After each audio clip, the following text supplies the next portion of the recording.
the preamble question. I'm so ready, and I have just started OBS, so we are recording. We are I've been here okay. for an hour. This is going to be very exciting for that opening of the video. Real quick, I'm going to test my mic real quick. So this is number one. So number one, this is number one. I'm testing this. I'm going to switch to number two. Let me know which one sounds better to you guys. So this is number one, and we're switching to number two now.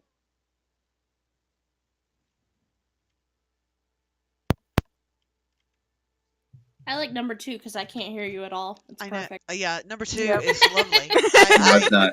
Okay. I only heard Keely's voice, which is lovely anyway, and my own. Oh, is this better, or was the first one better? The difference to me is negligible. Yeah. Same. Really?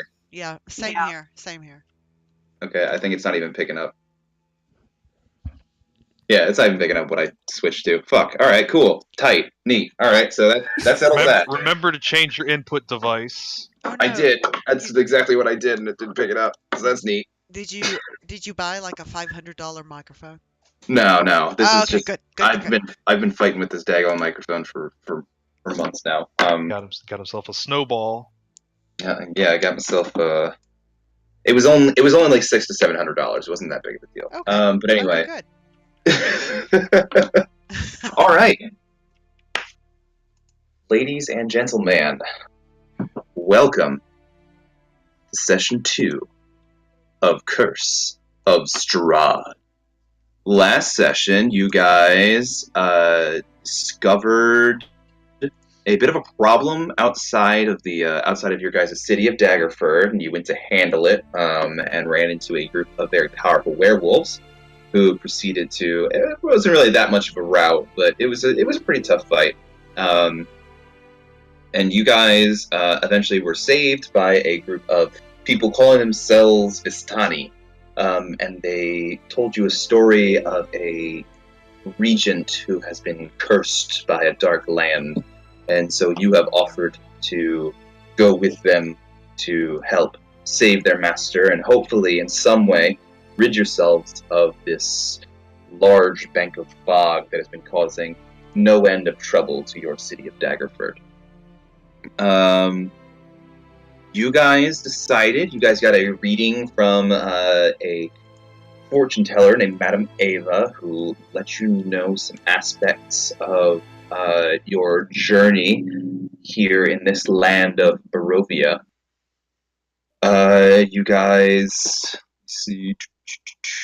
You guys are traveling. At the end of the last session, you guys decided to travel toward the village of Barovia, and you have begun to set out from the Vistani camp here. We learned a little bit about everyone's characters, and there was one thing. Let me double check real quick. Yeah. One thing I forgot to mention. Well, now that we're on the main map, this is something that's important. Each square on the map is going to. Oh, sorry, Mike. Each square on the map is going to represent 1 minute of travel. So if you guys can see that. So depending on how far you travel, that's going to be 1 minute. So just keep that in mind at a normal pace. Can we go faster if we choose to? You can, but after traveling for a certain amount of time, then you have to begin making saves in order to keep from becoming exhausted. I see. Okay. And choosing to move a little more recklessly may make it a bit more likely for something dark and disturbing to find you on the road. Or meet new friends that will help. Or meet meet new friends that will help, and maybe trade and give you cupcakes and stuff. Ooh, cupcakes. Who knows? Upon re-listening to last time's recording and whatnot, I noticed that we got picked up by the Vistani and it was like sunset, and now we're here and we didn't rest at all from what I remember. Is that correct? I believe, yeah, that is the case. You guys kind of got here, immediately saw Madame Ava, and decided you would head to the village. It wasn't that long of a walk, which is why I think you guys decided to do that. From where you are now, it's like 20 minutes. Okay. Yeah, I misjudged. I hadn't done the math when I had first done it, so I told you guys like it was an hour out or something like that. But it's only like a 20-minute walk. Okay, so I guess we're all still good to go. I'm down 4 hit points, but I'll try to, of course, naturally stay in the back if anything pops out at us. But Okay, I will say if you guys are hanging around the Vistani for a little longer, you can see after you've discussed with Madame Ava and everything, any amount of time you guys are spending here, they are becoming quickly like less and less generous. Um, in before they were like handing you guys, they were like throwing wine into your guys' hands, and then every moment you spent here, you begin to get the impression that you're kind of imposing. If that makes sense. mm, and that does it seem as if like maybe their resources are limited naturally that they have just enough to show a good face, but beyond that, they keep the Oh no, they have been drinking like nonstop this whole time. They interesting. Okay, seem to be pretty rife with resources. interesting. Okay, okay. All right, so what would you guys like to do? I'm a horse. Well, it seems to me that we should head to the village of Barovia, or perhaps make a stop by Castle Ravenloft to greet the patron of this fine land. The horse nods. uh, uh, yeah, I reckon that's a fine idea. Um, maybe we should get more information about this fella. This fella that seems to be the big guy around here. Well, I'm of the opinion that the best way to get to know somebody is to meet them face to face. Yeah, well, Otherwise, you end up with unsubstantiated rumors. yeah, well, this is true. Rumors uh,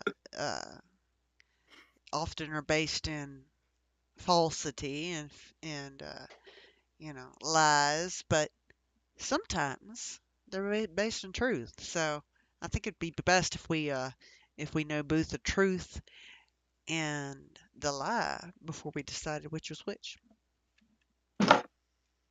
Well, considering the day we've had, I don't think it would hurt anybody if we made a stop by any kind of inn tonight. There's always tomorrow. Mhm, mhm, mhm. Of course, we always Don't need want to to. come calling too late. This is true. Not Absolutely, I not agree. polite to show up.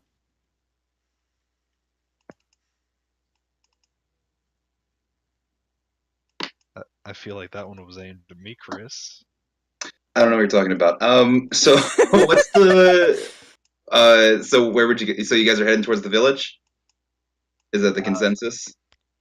I believe it is, Yes, yes. yeah. I think we're headed toward the village, and if I don't. As we're moving, I guess we don't actually have a scout. Well, The you horse could have be a the horse. scout.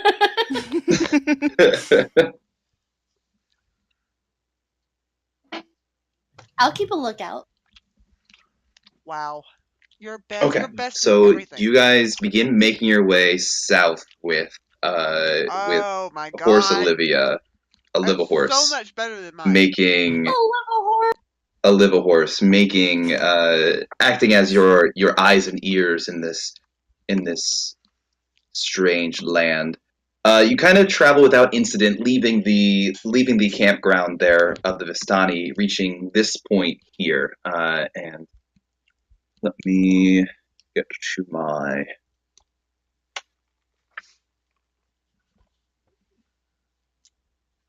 That is F. That's yep. An old okay, so you guys eventually come to this crossroads here. It's like a T intersection, heading southwest southwest and northeast. And here, you didn't have a chance to stop and kind of look at it as you were coming in, but now that you're walking, um, you begin to see a few more details, and something that immediately kind of sticks out to you.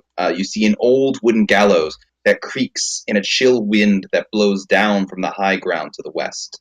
A frayed length of rope dances from its beam. The well-worn road splits here, and a signpost opposite the gallows points off in three directions: Barovia Village to the east, Sir Pool to the northwest, and Ravenloft Vallaki to the southwest. The northwest fork slants down and disappears into the trees, while the southwest fork clings to an upward slope. Across from the gallows, a low wall, crumbling in places, partially encloses a small plot of graves, shrouded in fog.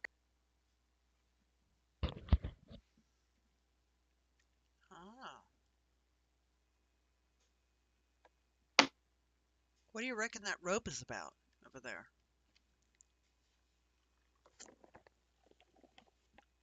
I mean, who just sets up a gallows Yeah. on the side of the road?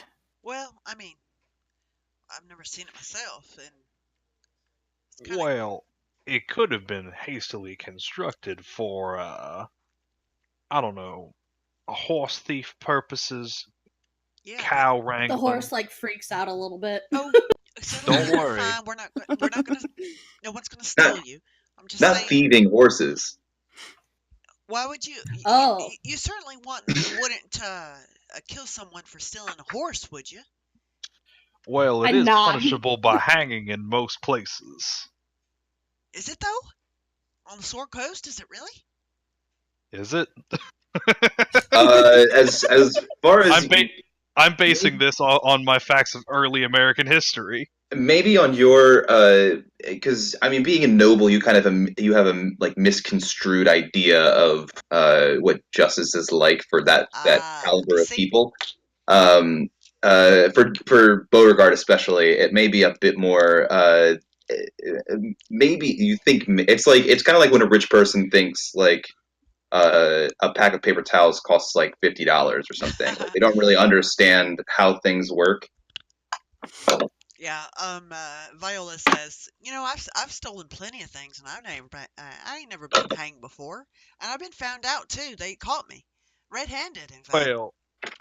Well, as it so happens, times do change when you've been around as long as I have. Is that right? Is that right? Well, I think I might have been around longer, but I'm just saying, you know, this is weird.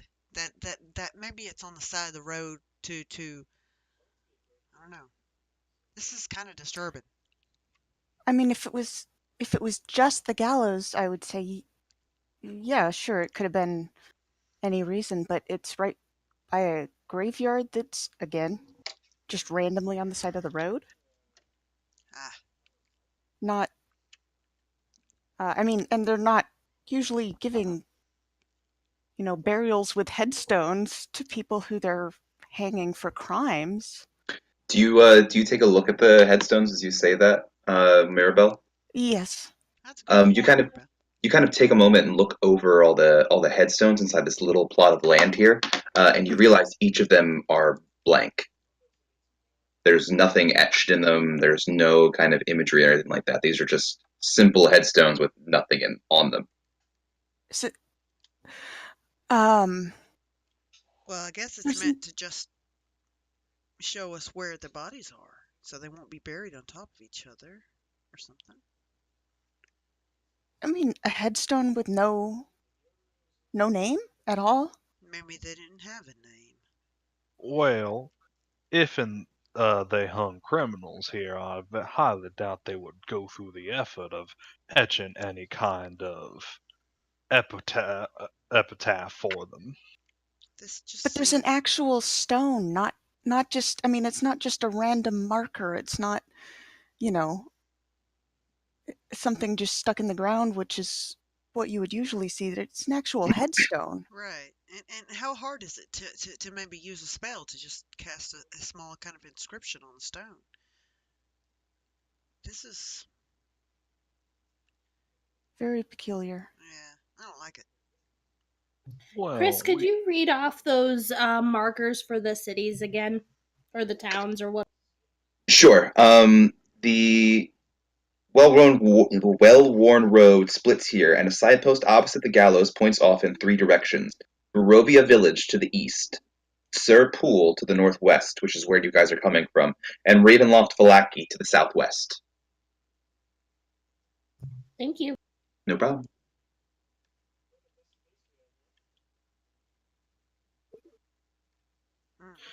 Well, we are strangers in a strange land. I will not balk at their customs. Who knows what kind of culture divide there may be. That's true. Well, I guess if they hang people for stealing horses, we need to be in our P's and Q's. Can I do a quick look around and see if anybody's watching? Sure. Make a perception check. Do you use your horse statistics for that? So it's physical statistics for the animal, mental Understood. stats for me. Okay. Jeez. Yeah, looking around, you guys kind of stand there as the horse, as a little horse How'd begins you make it? kind of scanning the trees, the copses of trees around you. It was quick, wasn't it? And aside from a hauntingly cold breeze that blows through this little crossroads, there doesn't seem to be any signs of life in the area. I like it a lot. Not even animals? Better than mine. Not even animals. Ooh. No, I'm good, babe. I've had enough from earlier. I start like nudging them towards like where we were heading. Come on. I think it's clear that every chicken that I make is. Do you guys get a move on? I'm all Jay. for it. Mosey on out of there. Skedaddle. Yeah. All right. You guys begin taking the eastern road and heading that direction towards the village of Barovia. And then that breeze kind of wheels back around and picks up again. And as it kind of gusts at your backs as you're moving, a lot of your kind of looser hanging clothes kind of flap up into the breeze. And you hear a creaking noise behind you. You guys quickly turn, and then coming from the gallows, you see where nothing was before now hangs a lifeless gray body. The breeze turns the hanged figure slowly so that it can fix its dead eyes upon you. And to 3 of you, it looks to be just like a featureless kind of hanging mass of flesh and bone. However, Olivia, you see hanging there your own spitting image. As a horse? No, as Oh. a small deep gnome. Its They hung you eyes. and got the horse too. This corpse's eyes kind of lock onto you, and despite the lifelessness of your form, there seems to be like a knowing gaze in its eyes as it stares at you. I just horse freak out. Hey, what is it? What is it? Whoa. What do you sense? Do you see anything? And Viola starts looking out into the mist, trying to, and if I could, I'd like to detect magic on the gallows, possibly. Sure. Go ahead and cast that bad boy. You kind of scan it over, and you see it is certainly magical, and you get the impression that it's illusion magic.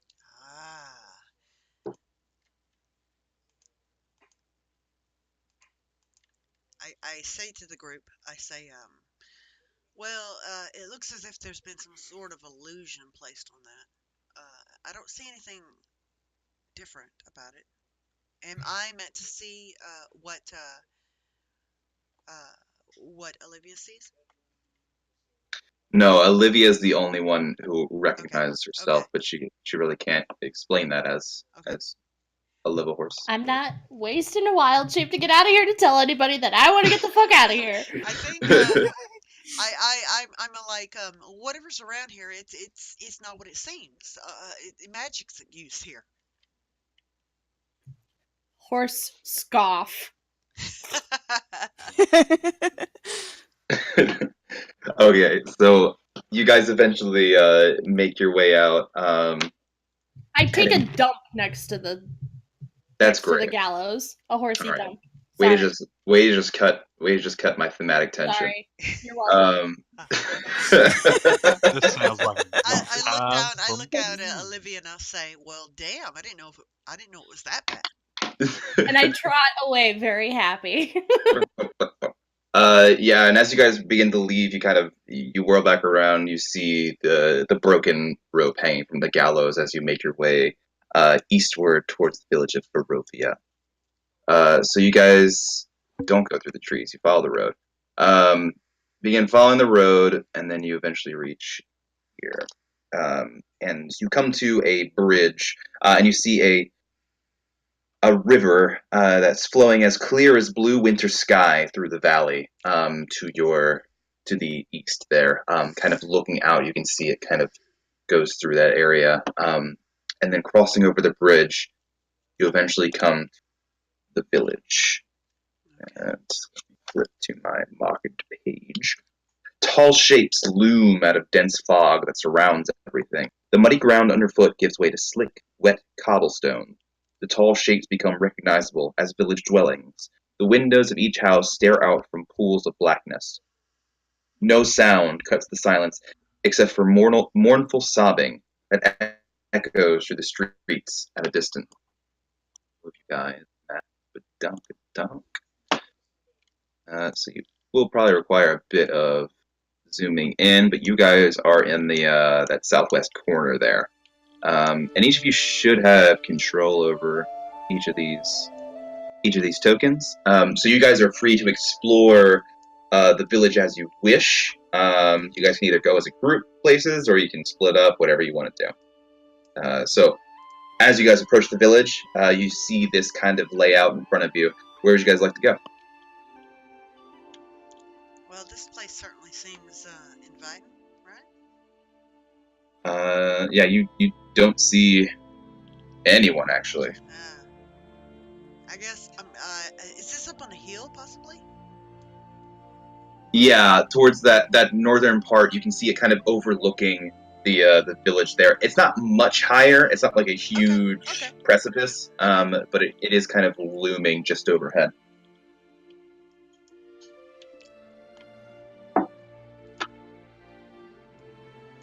Well, if there's an inn, it's probably going to be along the main road. Yeah, you're probably right. That seems like sound enough logic to me. I wonder if there are any more of those Searsayers here in town, like the evil lady from earlier. Well, if you remember, sorry. You're fine. Go ahead. Well, if you remember, the man we met did mention that they aren't so welcome in towns. That the village of Barovia did not enjoy their company as we do. Well, I'll be damned. My mind is kind of going from me sometimes. It's almost like that. It's almost like that happened 2 weeks ago. I remember now, thinking back on it. Yeah, I remember the words she said, how they were quite prophetic. And, yeah.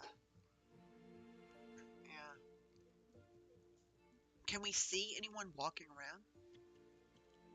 You guys kind of do a quick scan, looking through, and it's no. For all intents and purposes, this place seems abandoned. Save for the plumes of smoke you see coming out of a few of the dwellings. If not for that, you would think this was a ghost town. There's no like street vendors with like they're simply everyone's inside possibly.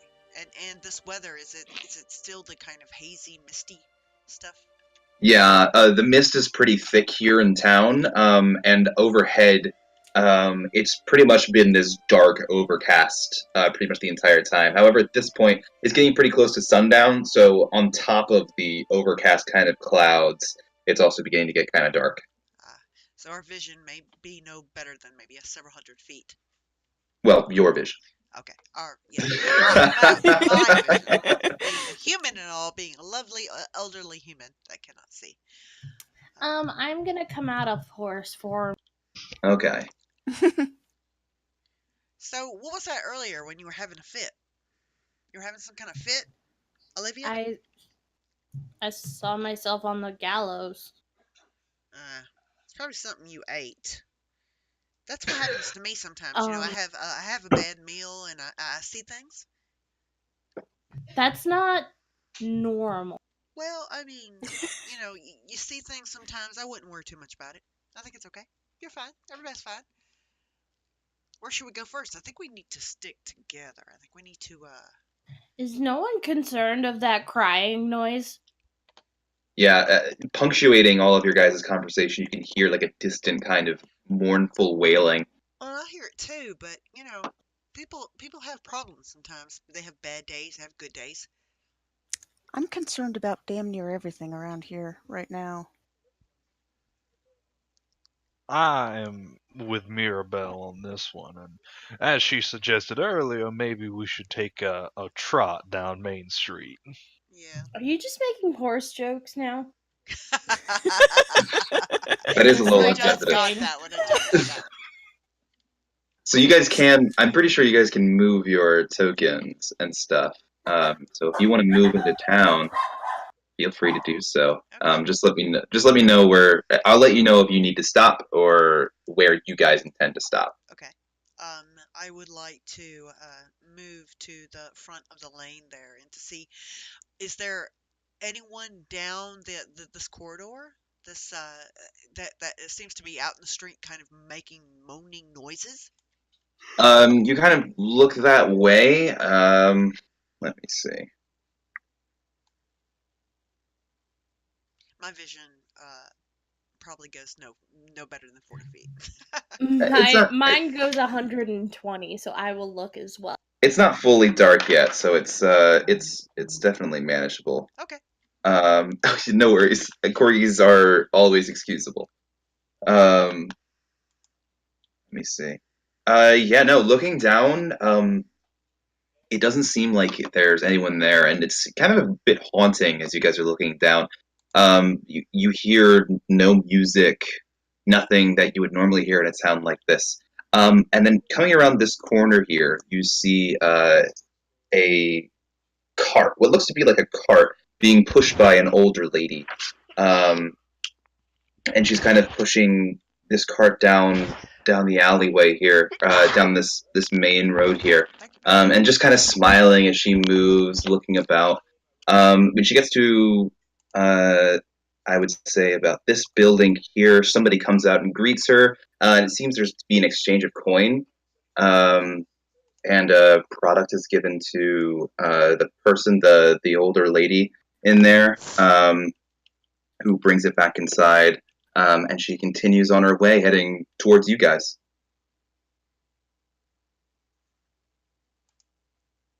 Well, James is not going to be remiss, or is going to be remiss if he doesn't greet the first face he meets in town.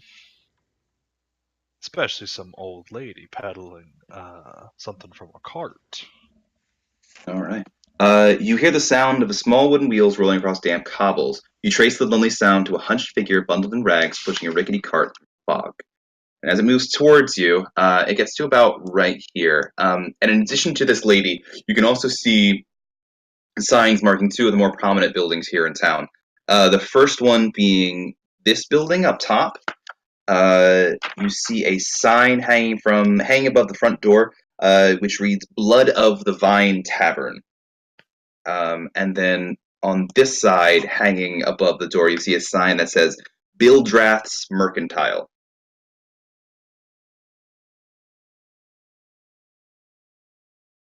Could you say that mercantile one more time? Sure. Bill Drafts Mercantile.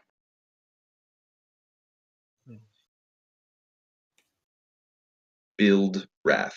Bildrath. Yep. So the old lady kind of comes up to you and she says, "Oh, hello there, dearies. May I interest you in a dream pastry?" In Primordial, I go, I'm sorry, I can't understand you.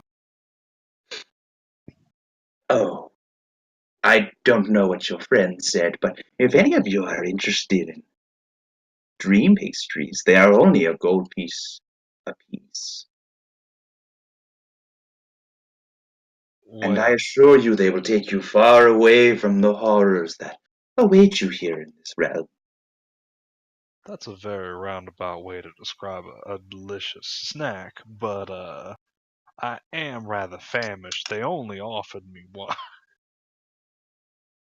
I don't know if that's true or not. It's just one. One is all you need.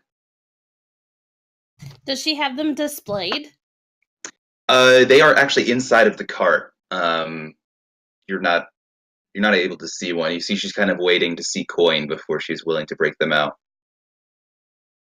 Well, I am a stranger in this land, probably, obviously. Uh, can you tell us a little bit more about the dream pastry? These dream pastries are enchanted with a little bit of magic, and they allow you to travel off to distant realms and take your mind away from this dreadful place for a time. What's in it? Is it like a blueberry, It's an or is it old family secret that I'm not going to divulge here and now. is it a fruity kind of pastry, or is it more like a sweet roll? It's more cream cheesy. It's like a cream cheese Danish sort of. Oh yes. Well, in the name of helping out commerce, I think I will purchase one. And James will pull out a shiny gold coin. Ooh. You see, she kind of, as she sees it, she opens up the top of the top of her cart and reaches inside and produces what seems to be, it kind of looks like a Danish with a bit of like cream on top of it. It's kind of wrapped in this paper wrapping, and she kind of hands it over to you, and she just says, "Make sure you're in a comfortable place before you eat it. It does make you incapacitated for a little time." When she has the cart open, can I take a quick peek inside and see what other things she might have? Sure. Yeah, you look inside, and it's easy enough to see. You just see a bunch of these pastries wrapped in paper. You don't see anything else that would indicate to you anything out of the ordinary. Would anybody else like one? Consider it my treat.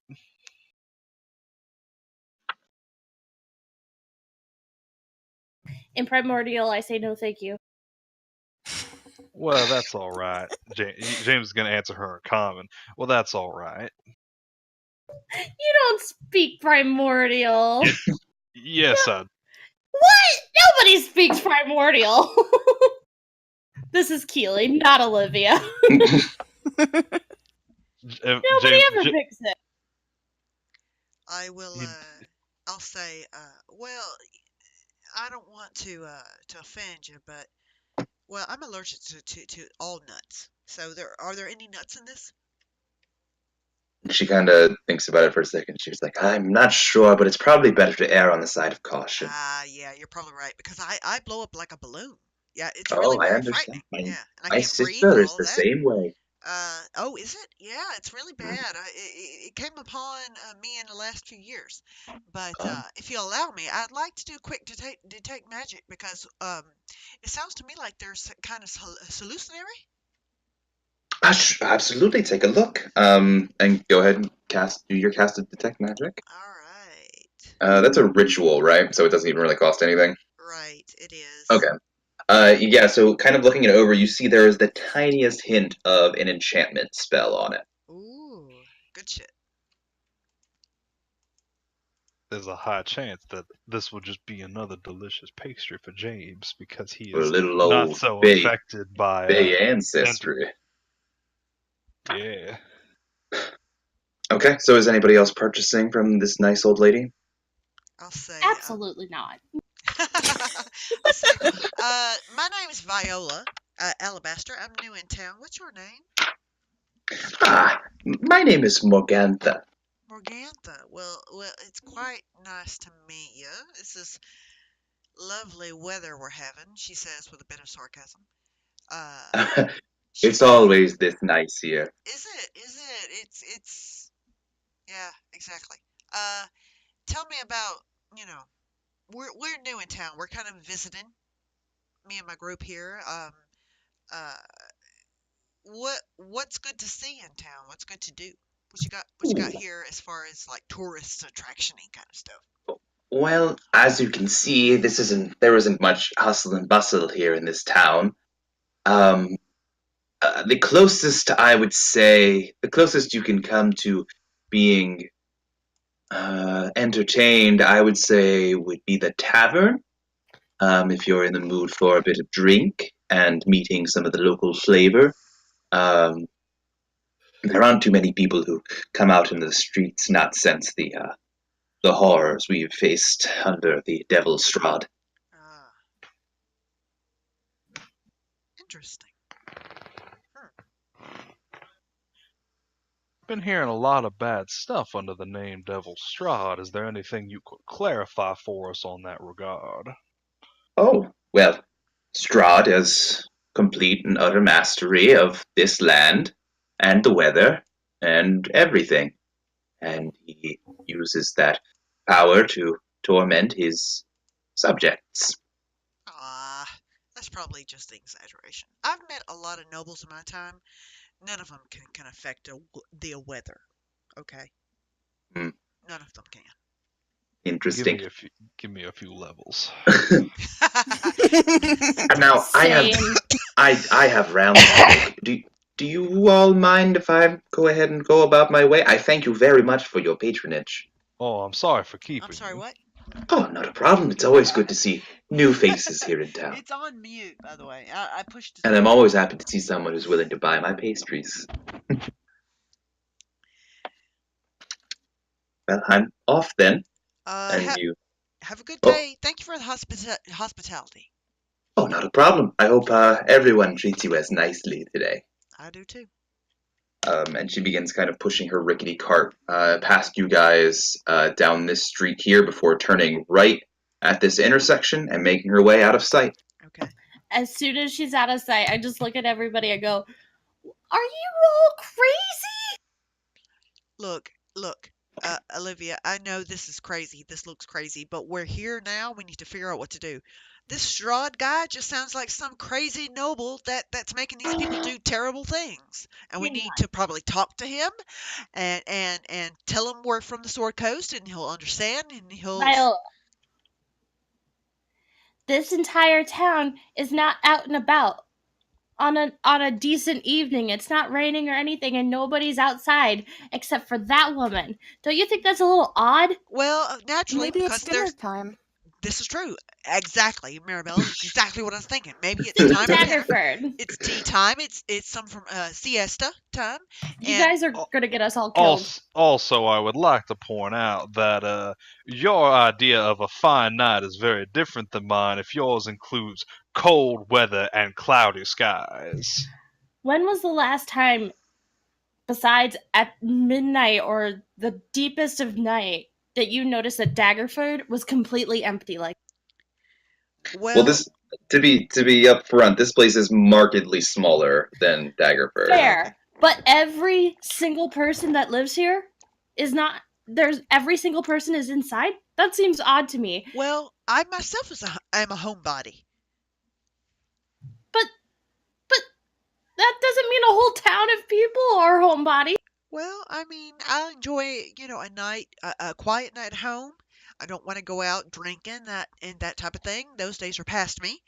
I uh, the Strahd fella sounds like a noble naturally in the area. Maybe he's some kind of high lord or something like that. And there was a time in my life that I would bug across that, right? I would try to create some trouble, but those times are past me, dear.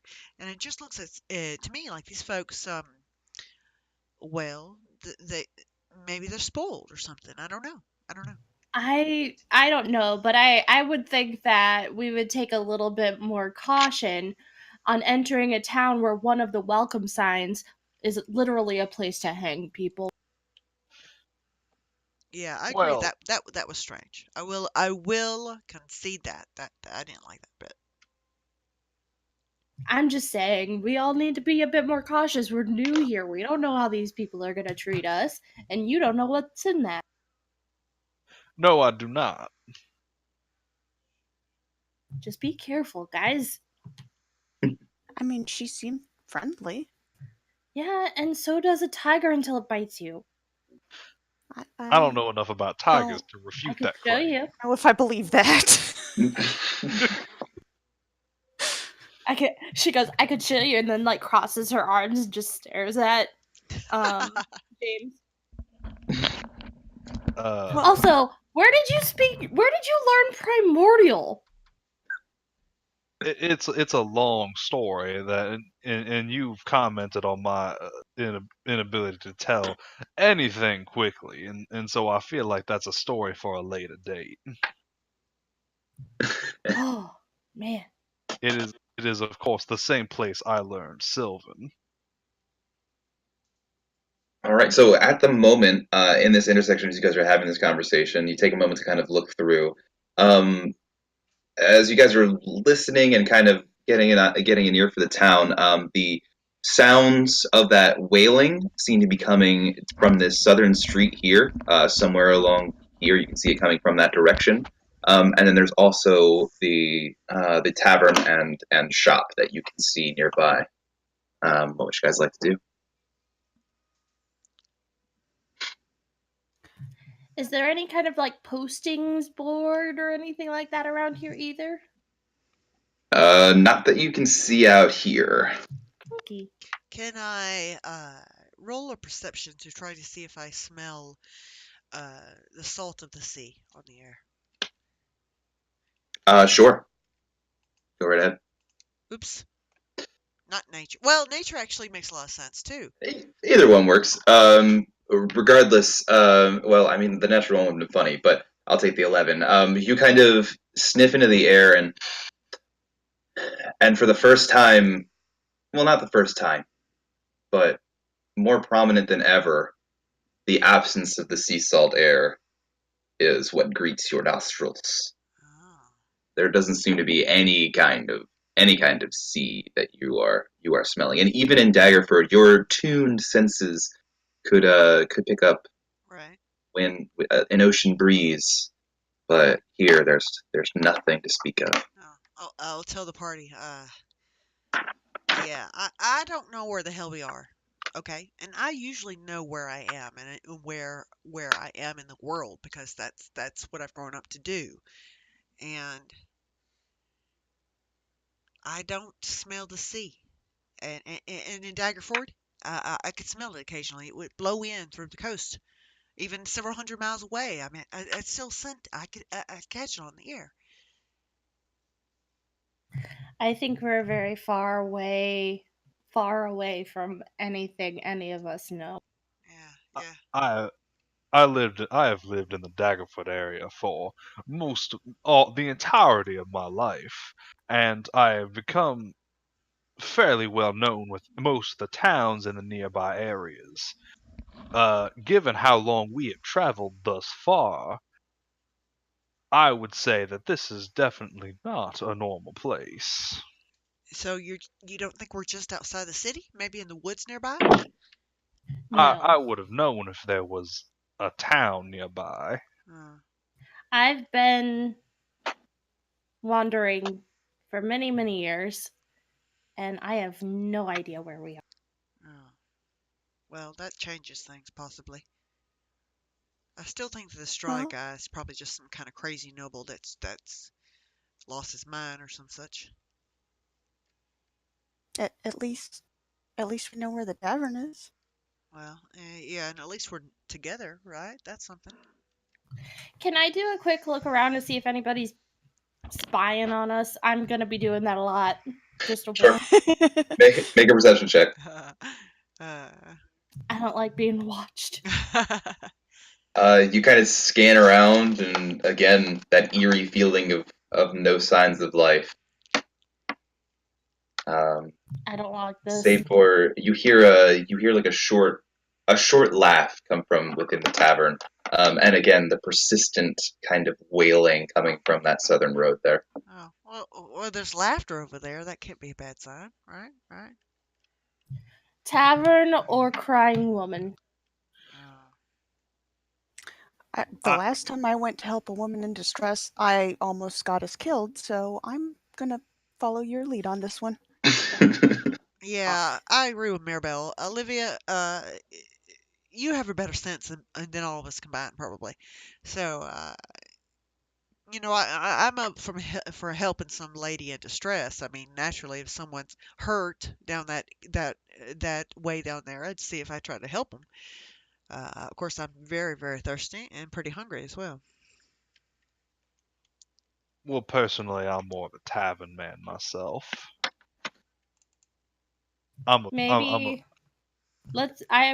I think maybe we should reserve a space for ourselves, and get some discussion going in the tavern. And if nothing comes of that, maybe we should check that out because that sounds distressful. Okay, well, I hope at least we're not too late or whatever. But well, we're also out of towners and don't want to outstep our welcome. It could be just the local. It could just be literally anything. Well, it's so weird that there are not any town guard in the city. I mean, Daggerford, there's always guard kind of moving around. Of course, all of them are crooked and all of them are terrible. But I don't see a single person on the streets. It's just bizarre. And yet you bought snacks from the local crazy cart. I didn't. No, I'm allergic to nuts. I can't have any nuts. You understand? No, I blow up like a balloon, like twice as big as I am now, and I'm pretty big anyway. I can't have nuts. And that lady said there are possibly nuts in them. So no, thank you. Well, wait a minute. Possibly nuts in there? That's what she said. How does she not know if there's nuts in it or not? Well, I mean, I don't know. Maybe they're processed foods or some sort. But if she made them... She did mention a sister. Perhaps she is the one who makes the pastries, and Good point. I don't like this. Let's go to the tavern. Yeah, let's go get drunk. Okay. You guys eventually make your way closer towards the tavern. And as you get closer there, you kind of take a moment and look at the sign that's hanging above the door there, and you see that an N has been scratched in place of the F on Blood of the Vine, and now it seems to read Blood on the Vine Tavern. Blood on the Vine. Well, that's...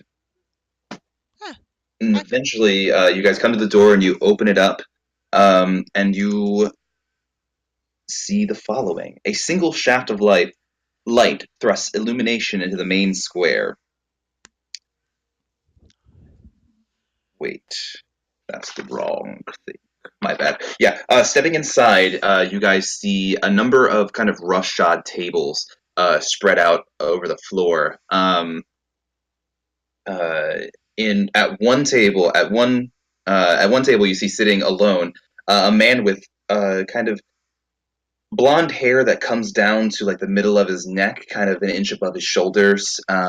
He seems to be leaning back in his chair, a mug kind of sitting in front of him, and a sword leaning against the table in front of him. And he kind of looks at you warmly as you step in.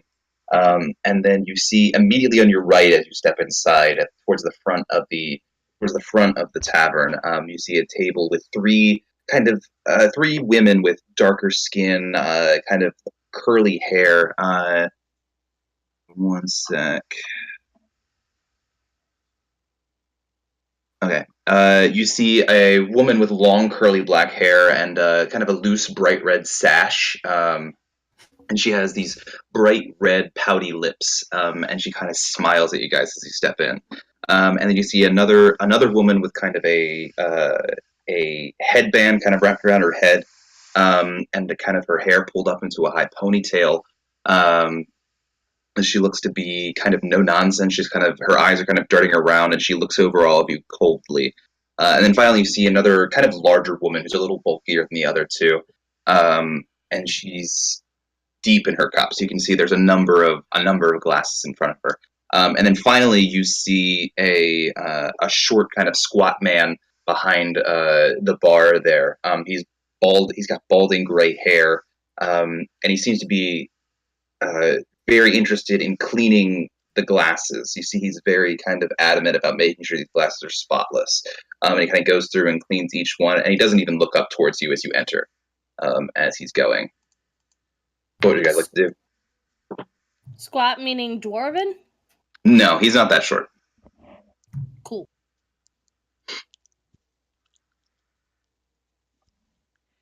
Viola, she walks in and she sees the person with the cups there on the desk on the table in front of her, and she thinks,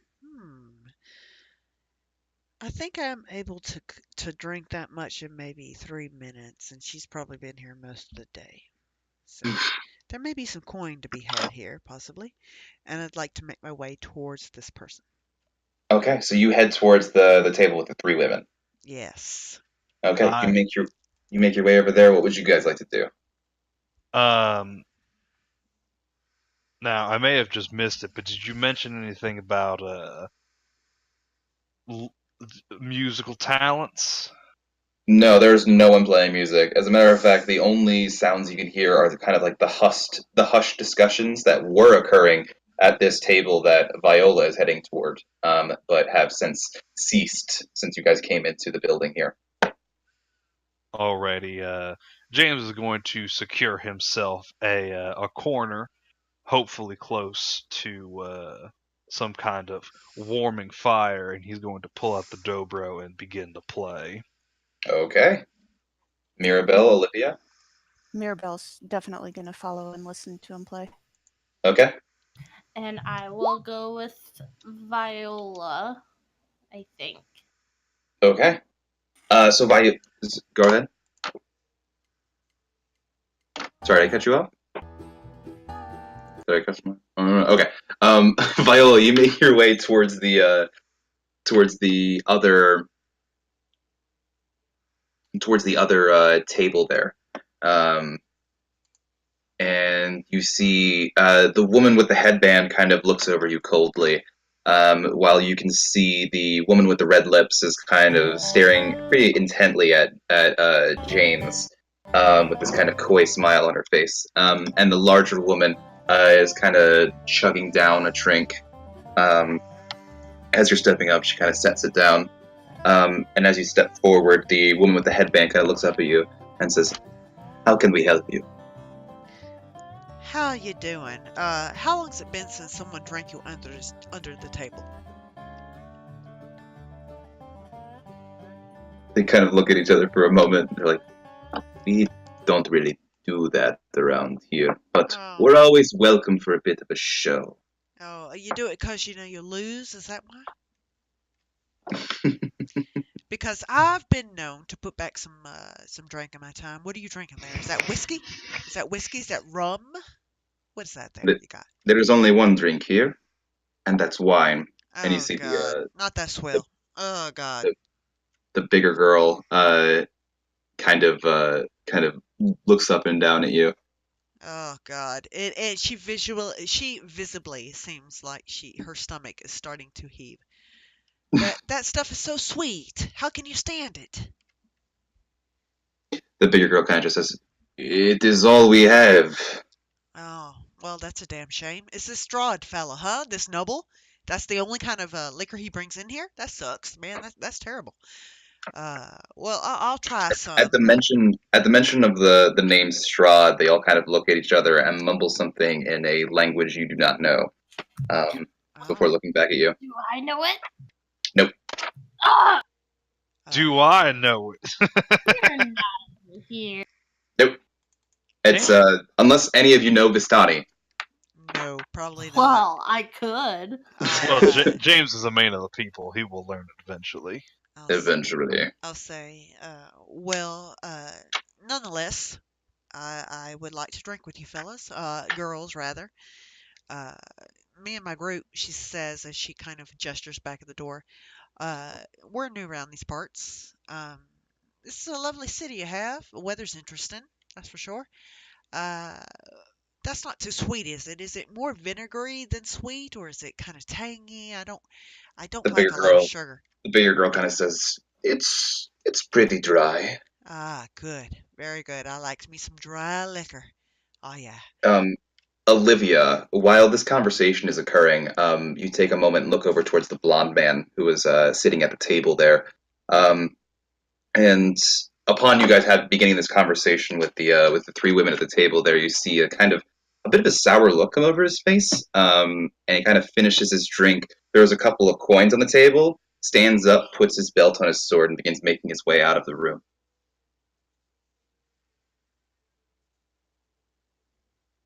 And if no Like one's out of the tavern, like outside? yeah, like he's leaving. I'm gonna follow him real quick because this is getting dicey over here. Okay. I don't want to be in this conversation. You kind of slip behind him there as he's moving. So we will. So you kind of step out and kind of begin following him down the road here as Viola kind of sits down and begins having a drink with these ladies. I don't want to go too far. I just want to try to, like, when we get outside, I'm gonna catch his attention. Okay, do me a favor and make a stealth check. Well, I'm not trying to be too sneaky. Welcome back, everybody. This is more so he knows whether or not you're Gotcha. keeping an eye on him. Nope. That's kind of par for the course. Yeah, you kind of watch as he none the wiser just walks out and begins heading down this road here. And you can kind of watch him for a little bit longer than you expected.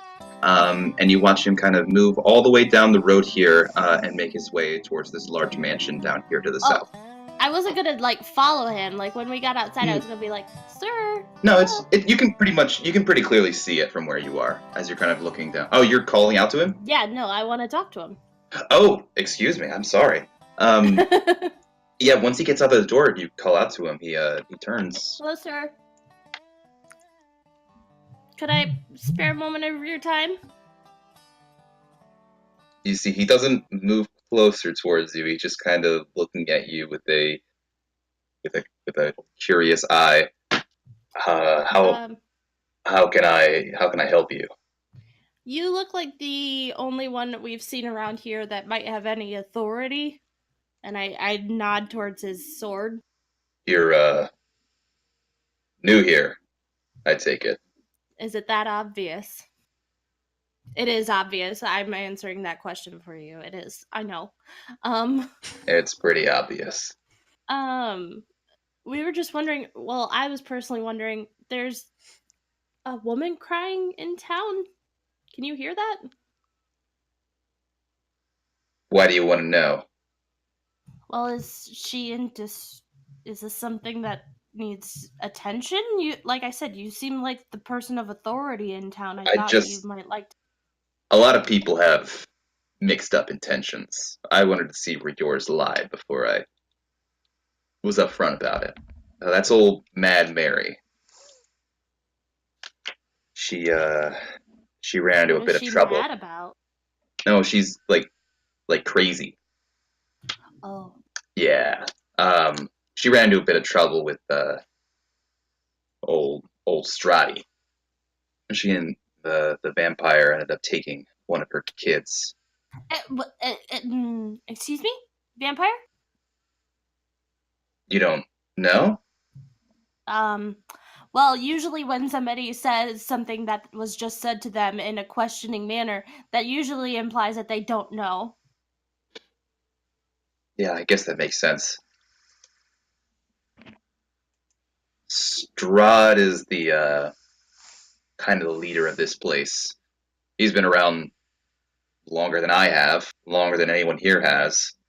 Right, I just figured he was like an elf or something. I don't. I know one thing. He likes to bite people. Oh, Yeah. So listen, I'm I don't know about your friends in there, and I'm just gonna let you know I would be really careful about talking to those women. For now, though, if you guys are interested in maybe dealing with that problem and maybe doing something good for the town, stop by the mansion down to the south, and me and my sister will have a bit of a conversation with you. and you are? Oh, you see, he kind of stands kind of straighter up as he says, "My name is Ismar Kolyanovich. Pleasure." Olivia. Pleasure. Well, I'm gonna get moving. If you guys need anything, we'll be down there. Fortunately, I don't have much to offer by way of help, and sorry to say, but your older friend in there kind of made a poor showing toward me. I tend not to trust people who associate with the Vistani. Those women are Vistani? They are. I thought they weren't welcomed in this town.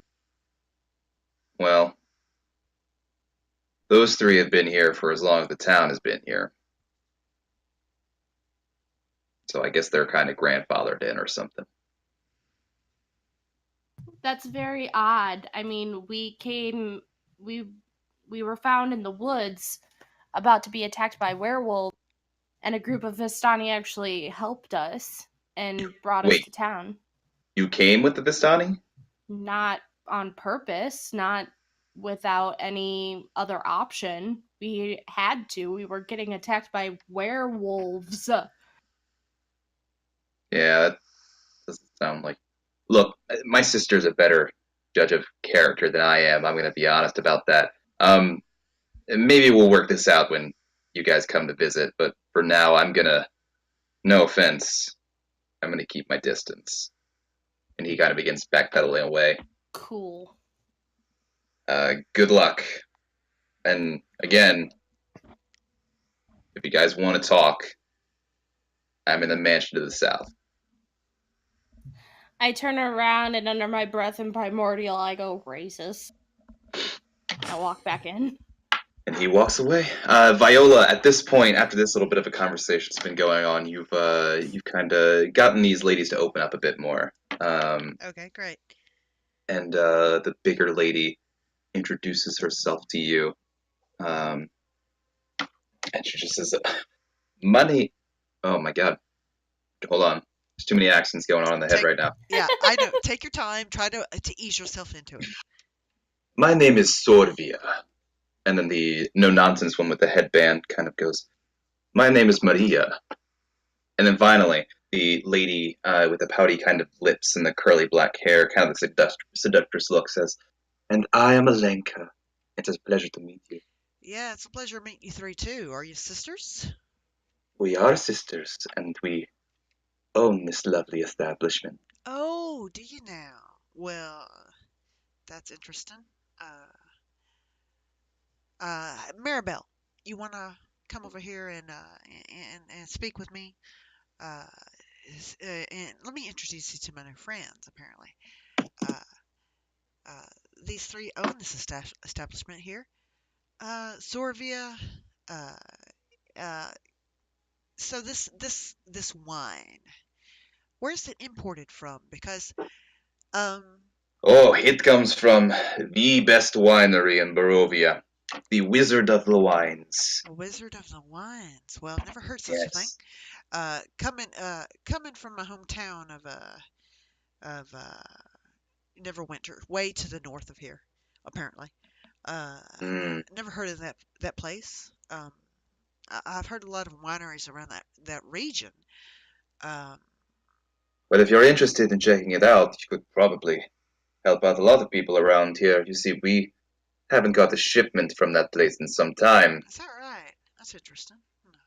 As far as I know, it's somewhere out west, but if you go to Vallaki, someone in Vallaki can probably point you in the right direction. Whereabouts is Vallaki? Vallaki, if you take the road heading west out of here and follow it for some time, you'll come to a big, big gate right next to the dark, ominous, scary castle. Oh, yeah. Don't go towards the castle. Go. Why not? The castle. I mean, I'm here in town. I'm sightseeing here with my friends, so I kind of want to catch all the big kind of places to go and to see things. So, what's in the castle anyway? That is the castle of Strad von Zarovich. Ah, the noble here in town. Interesting. Correct. It's called Ravenloft, named after his mother, Queen Ravenovia. Ah, I see. Well, As far as I know, strangers don't get in there without an invitation. well, this is customary for nobles in the area. I think you need an invitation to be admitted to their fancy parties and whatnot. Um, or maybe we can make a friend there, because there's, not to give too much about myself, but I lived a long time trying to buck the responsibility of the nobles in the area, I've gotten past that, I think, in my older years. But you said the winery here. It's certainly something to see, and I guess at this point maybe she's had maybe a cup or two. Yeah, it's not great. Yeah, she says, "Oh, this is delightful. This is by far the best wine I've ever had. It tastes more to me like a fine bourbon, actually, not like a wine that I remember tasting. You see, the wines on the Sword Coast are so sweet, they give me a headache. This is delightful, though. Thank you very much. And I typically would challenge you to a drinking contest, but I'm new in town. I don't want to lose my faculties too soon. But yeah. They kind of nod. Conversation continues for a little while. While you guys are talking and everything, Mirabelle, what are you up to? Are you just kind of hanging out there? I have been kind of keeping an eye on the conversation, but mostly listening Okay. to the music. Okay. And speaking of which, James Dean Beauregard, go ahead and give me that performance check, as you are now kind of in the midst of playing here, getting into some more experimental stuff in your jam session. Experimental dope, Yeah. bro. Whoa. This is like one of those like 50-minute fish songs. Oh. Yeah, it's not bad. Nice. It's one of the better performances you've ever done. As you're kind of playing, just kind of getting in the mood of it. And you kind of finish on a flourish with like a big, I don't know the terminology for dobro stuff, but you do like a sick run on your dobro, and you have managed to elicit just a simple kind of golf clap from Alenka. Naturally, Viola kind of throws her hands up and starts applauding. Ah, well done! Hell yeah, that's good shit. The clapping kind of ceases, and then with that, the kind of quiet begins to settle over the tavern again. And every now and then, you just hear a squeak coming from the barkeep as he's working on polishing a glass. And then you realize, at this whole time, kind of playing, you've been looking up and just kind of keeping an eye on your audience, and you realize that he's got this big stack of glasses in front of him, and you see every time he finishes the stack, he sets the last one down and just goes back to the beginning and begins cleaning it again. And he's just been doing that this whole time. Have I gotten back? Is this about the time I get back in there? Yeah, that was all going down while you were having your conversation. You kind of stepped back inside with everyone. I try to get their attention. Oh, hey, Olivia, come over here. Let me meet some friends of mine. Meet some friends of mine. Nope, come here.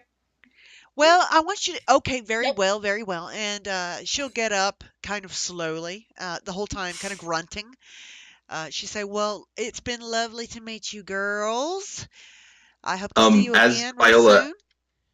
As you're standing up, Mariah kind of looks up at you and kind of places a hand on your forearm, and she says, "You had 4 glasses of wine. That'll be 4 copper pieces, please. Oh, yeah, I suppose it will. Let me see real quick. You know, I'm elderly, and sometimes money is hard to come by for me. And she kind of takes her coin purse and glances into it. Very well. You said 4? 4? Are we sure 4 about copper that? pieces. That's an awful lot. All right. Wine is so expensive these days, my goodness. She begrudgingly takes 4 copper out Okay. and hands it over and says, well, it's been a delight. Lovely to meet you girls. Have a good day. I'm gonna come over here and talk to my friends real quick. I'm just like staring at her this entire time, like, oh my god, what is taking so long? And Mirabelle, as Viola's kind of stepping away, you can hear Mariah say something to Sorvia in that language again. And eventually you guys make your way away and are gathered together. All right. I'll say, Alright. what do you reckon they're talking? Because I can't understand what they're saying. Me either. That's not important. Yeah. Well, no, it's kind of important because I need to know what Viola! they're saying. Okay, fine. What? What? Strahd is a vampire. A what now? A vampire. That's some kind of old myth. Shh. Okay. No. All right. The guy I followed out of here said that Strahd is a vampire. He likes to bite people. I am not a man to judge. Sorry, I had to throw that one in there. He said to also watch out for those 3, pointing at the women that Well- Viola was just talking to. Well, their wine's kind of expensive, but they seem fine enough. Vampires are a myth. I ain't never heard of such a well. I've heard of such a thing, but I've never seen one. I've heard of terrible stories back in my days on the seas. I don't think this is like some made up story.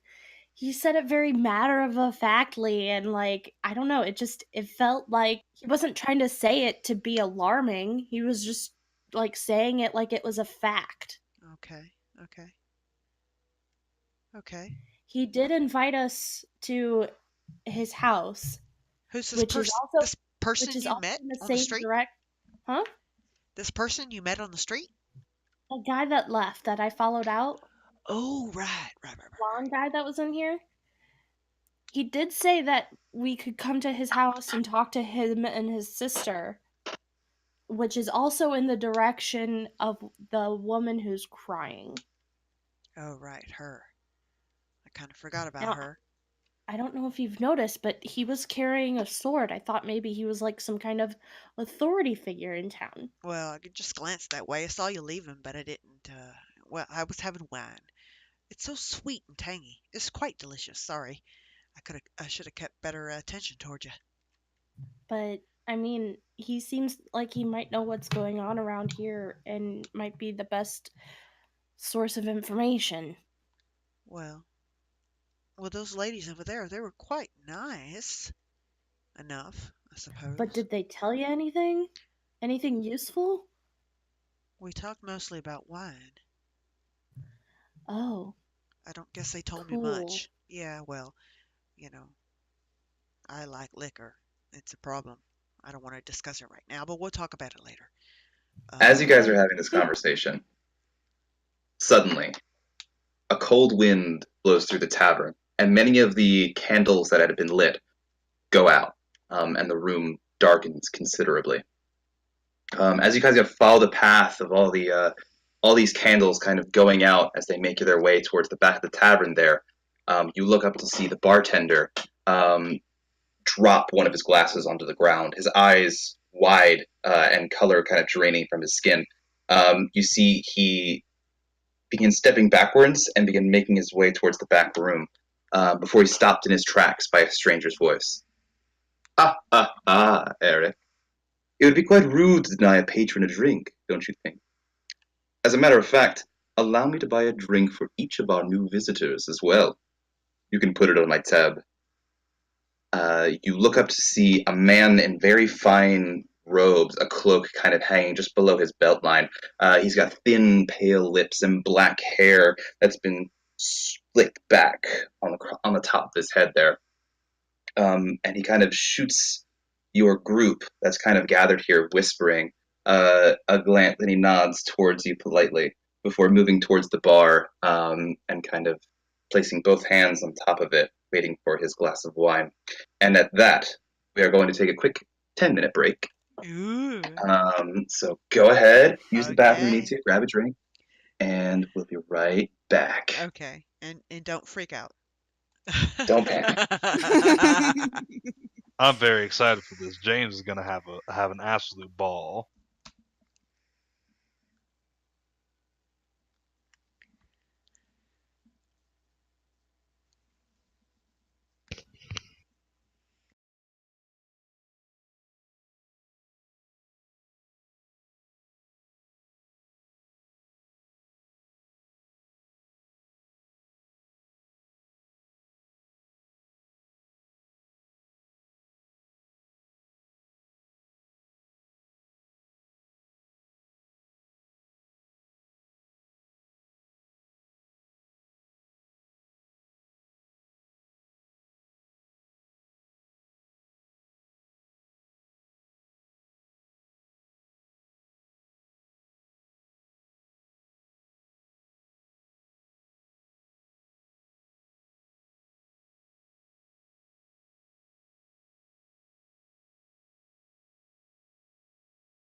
I just wanted to take it easy this session.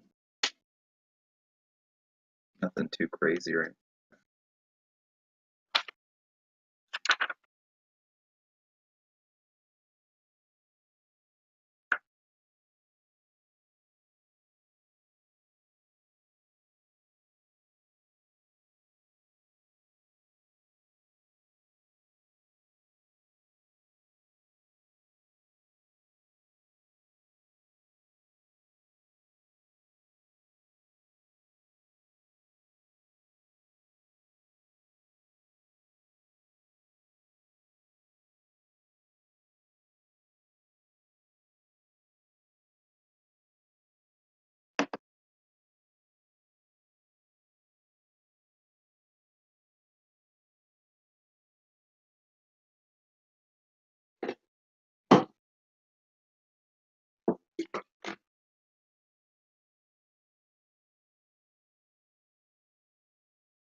Anyone else back?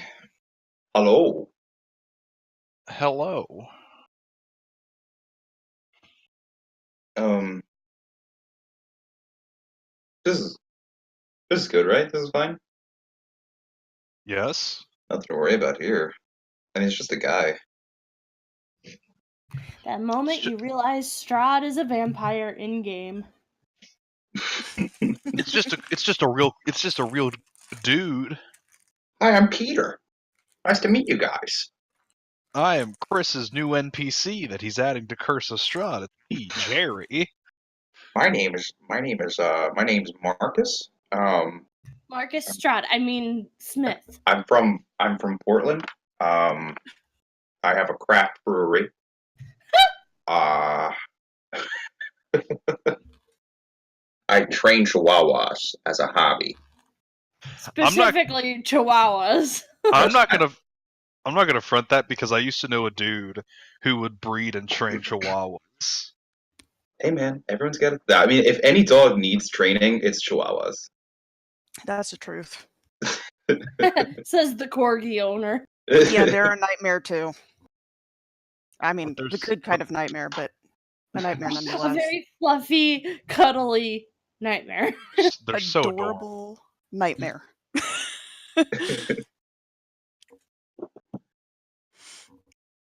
They're pushy little jerks. That's what they are. Viola. All right, so everyone's here? Yep. If everyone is here, then we will return to the moment where I just left you, where your new friend entered the tavern and is currently he's standing at the bar, both palms kind of facing downward on the bar top itself as Eric, the bartender, begins pouring him a glass of wine. Did we see him enter, or did he just appear? He came to the front entrance, and he was standing there for a moment, and then he just kind of you saw, that's when you immediately saw him, and then you saw him cross the floor I see. towards the tavern. Okay. All right. I'll simply watch him. Okay. Why, thank you, sir. The name is James D. Beauregard, and James is going to do a little bow. And may I have the pleasure of knowing yours? The well-dressed man kind of turns and leans against the bar as he lifts up a glass towards you, and he says, "You may address me as Count Strahd von Zarevich. I make a habit of seeing newcomers as they come into my realm, making sure that the full welcome party is met. I'm glad to see that you appreciate the sentiment." Well, what can I say? We had already planned to make a trip up to your castle to visit, to give our, well, to simply let you know we were in the area. Is glad to make your acquaintance, Count von Zarevich. Wow, my accent kind of like took a dump there. That's fine. What about the rest of you? How is Barovia treating all of you so far?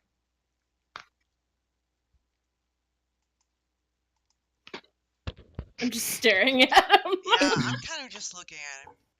And, It's a bit chilly for my taste, but it's nice. Maribel makes a good point. The weather's funny. Some people come to find the mountain air refreshing, Oh, but I understand if it's not to your liking.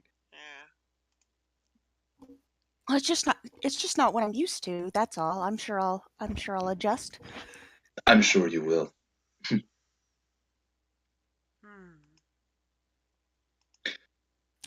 My name's Mirabelle. I am sorry. That was so rude of me.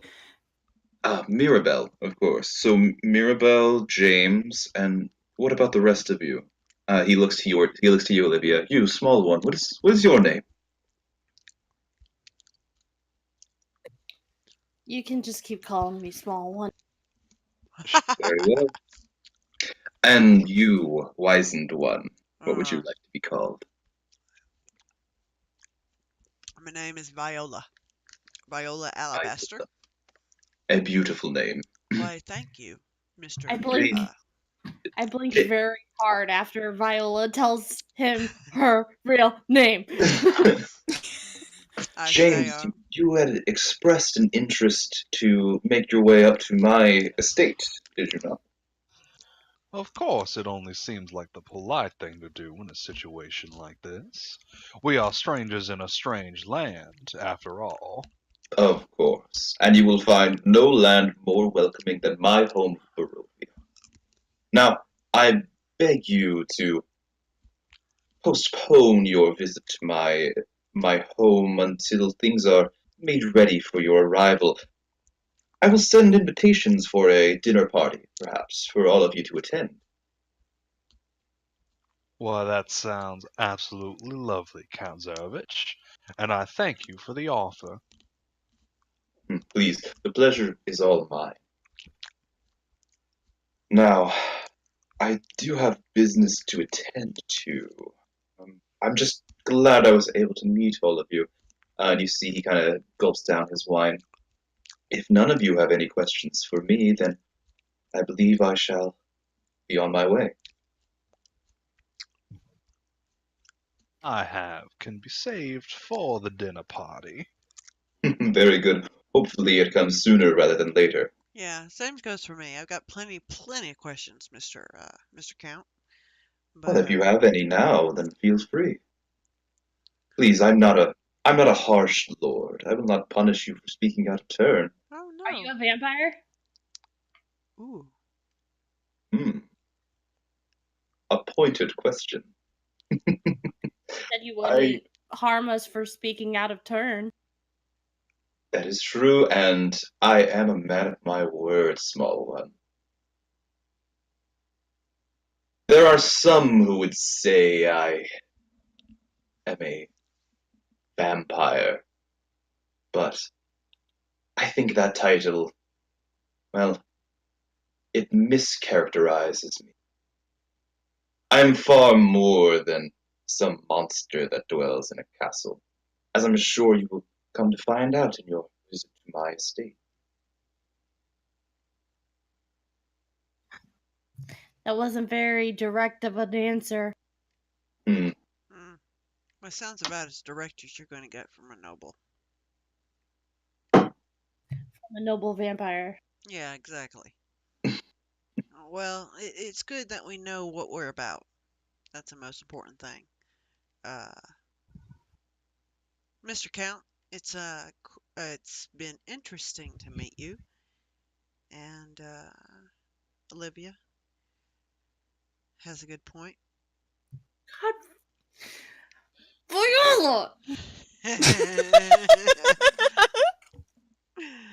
I think what's most important is that we be honest with each other so that we can get back home together in one piece. That's my plan. Ah, your intention is to return from Yeah, I where you mean, have come from. everywhere that I've ever been, it's only been as a tourist. You see, I've been all over the Sword Coast, and wherever I am is not home for me. Well, here's hoping. There is a first time for everything. You're not half as charming as you think you are, fella. Perhaps not. But I can be charming when I need to be. For now, though, duty does call.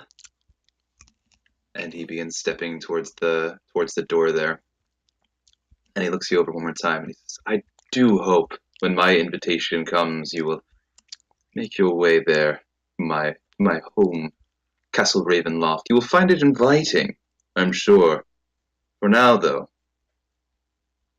I bid thee farewell.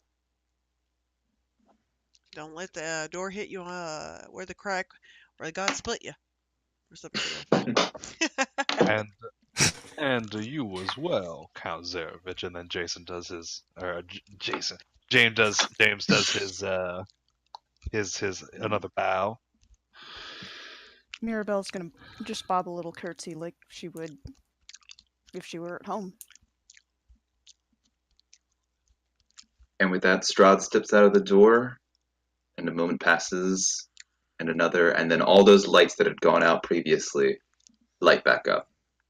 And you see Eric at the bar, and he kind of looks up at all of you. And he says, You didn't pay for your drinks.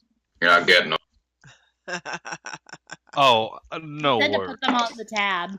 I don't know what he was talking about.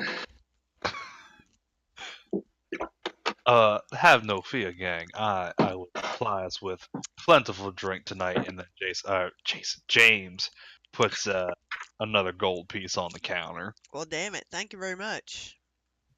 Viola. Yeah, I know. I fucked up. Why? I got a little excited. I mean, did you look at him? He was gorgeous. I mean, He looked didn't like a model need to or know something. all of our names. He was a pretty boy. Pretty boy. Pretty boy who will suck your blood. Such a handsome boy. I mean, he was handsome. I haven't seen a boy that pretty in a long time.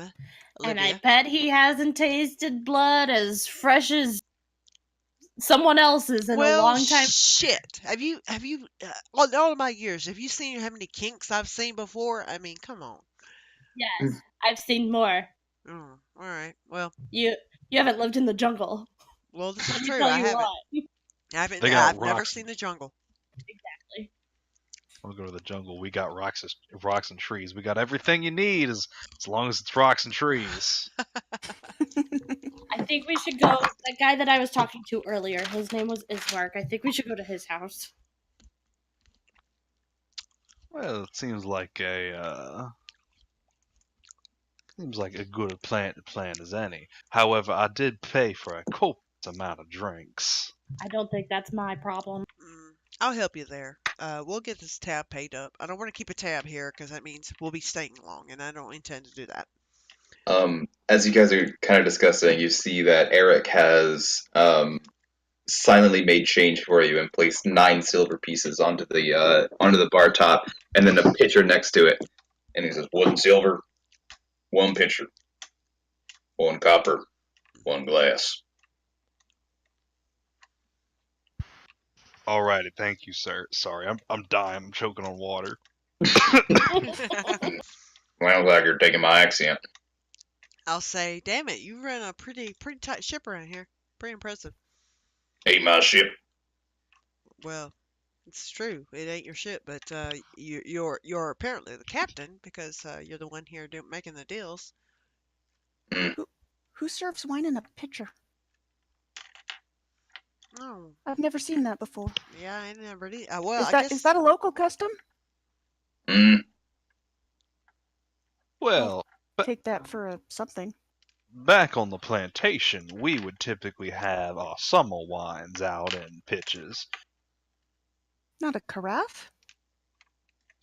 Well, it helped it air out a little bit. what the fuck is a carafe? It's that thing with the long neck. I don't know what you're talking about. A pitcher's a pitcher, right? As this conversation continues, you see Eric is just like very, very into cleaning this glass, like trying to ignore you guys. Olivia, what the fuck is a carafe? I know what a giraffe is. Yeah, me too. I know what a giraffe is. It's the big fellow with the trunk, right? So, no, that's an elephant. Oh, right, an elephant. Right. Giraffe's the one with the real long neck, which is Oh. why I'm getting the fact that it has a real long neck. This carafe. Maribel, tell me more about this carafe you're talking about. No. This sounds Let's fascinating. go somewhere. Well, I want to hear about this carafe. Maribel, what exactly is a carafe and how does it work? I mean, it's just drinkware. I've worked in a lot of nobles' houses, and Oh, they're fairly common. I've just never seen wine in a pitcher before. That's all. Is I mean, it, except is it made sangria. of glass? Is it made of glass? Yeah, still? yeah, Okay. yeah. Okay. Mhm. Fun fact: druids can't learn silence.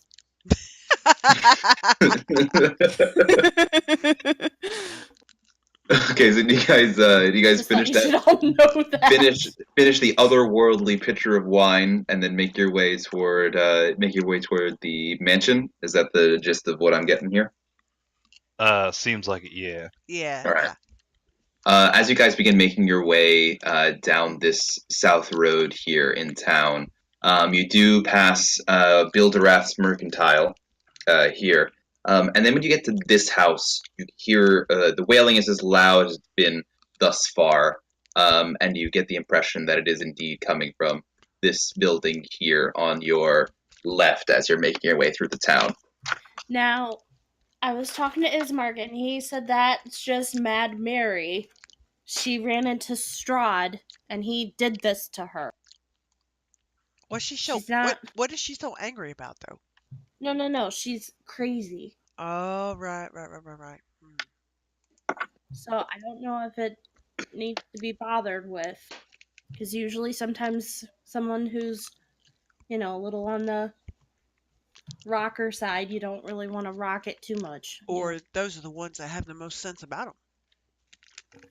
Well, I'm just saying it seems to me, from the impression I got from this guy, it seems to me that she just does this all the time. And she's not into stress. This is just a standard day. I mean, has anybody ever tried to help her?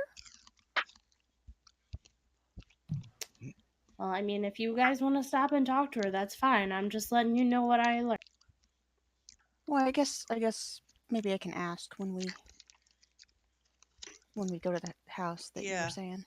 I think maybe let's maybe try to talk to her some other day. She seems pretty upset right now. Maybe she'll have a better day tomorrow. True, with the sunshine and everything.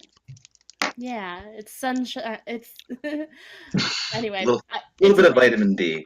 Eventually, you guys make your way further down towards the mansion here, and you see a weary-looking mansion squats behind a rusting iron fence. The iron gates are twisted and torn. The right gate lies cast aside, while the left swings lazily in the wind.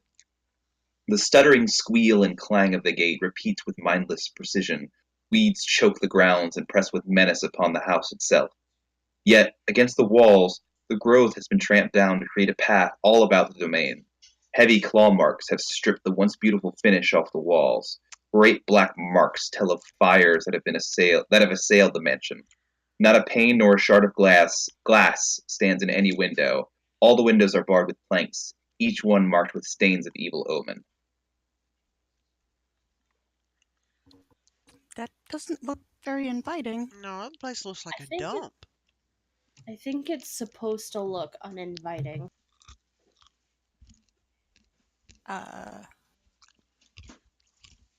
Why? Because of vampires. Ooh. Bum. Viola says she would like to make a quick perception to see if there's anyone nearby that's kind of casing out the joint. Yeah, go ahead, make a perception check. Ooh, with that, looking around, you don't see any people nearby. However, you kind of shoot a glance towards the tracks that are going around the building here, where the trampled weeds are, and you can see a number of paw prints, they could look kind of canine paw prints, as well as human footprints. And with a 20, you can tell that the human footprints seem to have an odd kind of gait. It seems like one step is much further than the other. Oh. Well, I'll turn back to Ruben and say, well, these tracks seem to look like it's more than just humans about this place. This fella that you met earlier, Olivia, he wasn't a werewolf of any type, was he? Not that he said or I noticed. I'm gonna come over and look at the tracks. Okay. Can I tell what kind of tracks they are? Make me a survival check. Survival or nature? I am better at survival. Whichever you prefer. Well, yeah, looking him over, you kind of lean down and kind of look at them and everything like that. The paw prints are like a size larger than normal wolf paw prints, which you kind of detect these to be. They seem to be a bit a bit larger than what you come to expect from wolf prints. The human footprints, as far as details and stuff like that, you can't make out too many. You've seen a ton of footprints, and these don't seem to be, aside from the gate, which Viola points out. It's difficult to tell anything off kilter about these tracks. Now, is it the paw prints that, and then they lead into human footprints, or are they side by side, or? It's impossible to tell. There are scores and scores of them, and they seem to be beside each other. Some of them are like on top of each other. It looks like the amount of times that whatever was here has circled may have masked the number and any of the unique prints that may be here. Yeah. Well, if this guy's a werewolf, that would explain a lot of why he didn't like the Vistani. Yeah, I reckon it Because would. when we were in the woods, the werewolves ran when the Vistani came by.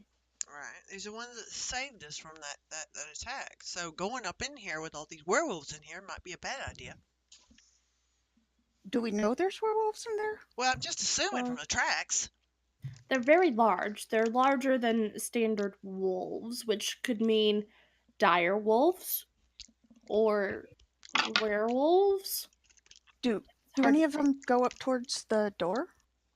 I don't I want can to see? poke around this guy's house too much, like, that's kind of rude. Now, Right? of course. Now, alternatively, we also have to consider that we're here on the edge of town. This area might get unusually large wolves. You never know. Okay, that's a fair point. And I also have not seen any wildlife since we got here. So,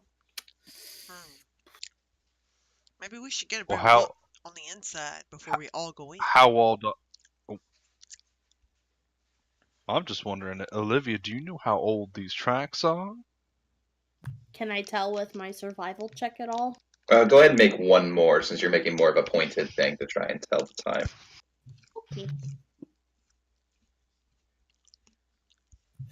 Whoa. Those 5 minutes really mattered. Those, as you kind of look down, the newest one looks to be from anywhere between, I would say anywhere between 2 to 7 days ago.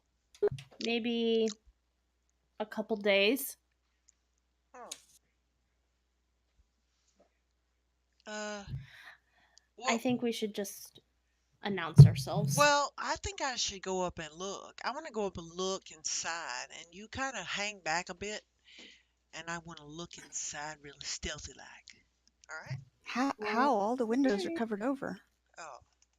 Yeah, and as Mirabelle says that, you kind of look over, and it seems like panes have been taken. Like, each of these windows seems to be covered entirely. Oh. There are no gaps between the boards in these Well, windows. that's pretty clever, don't you think?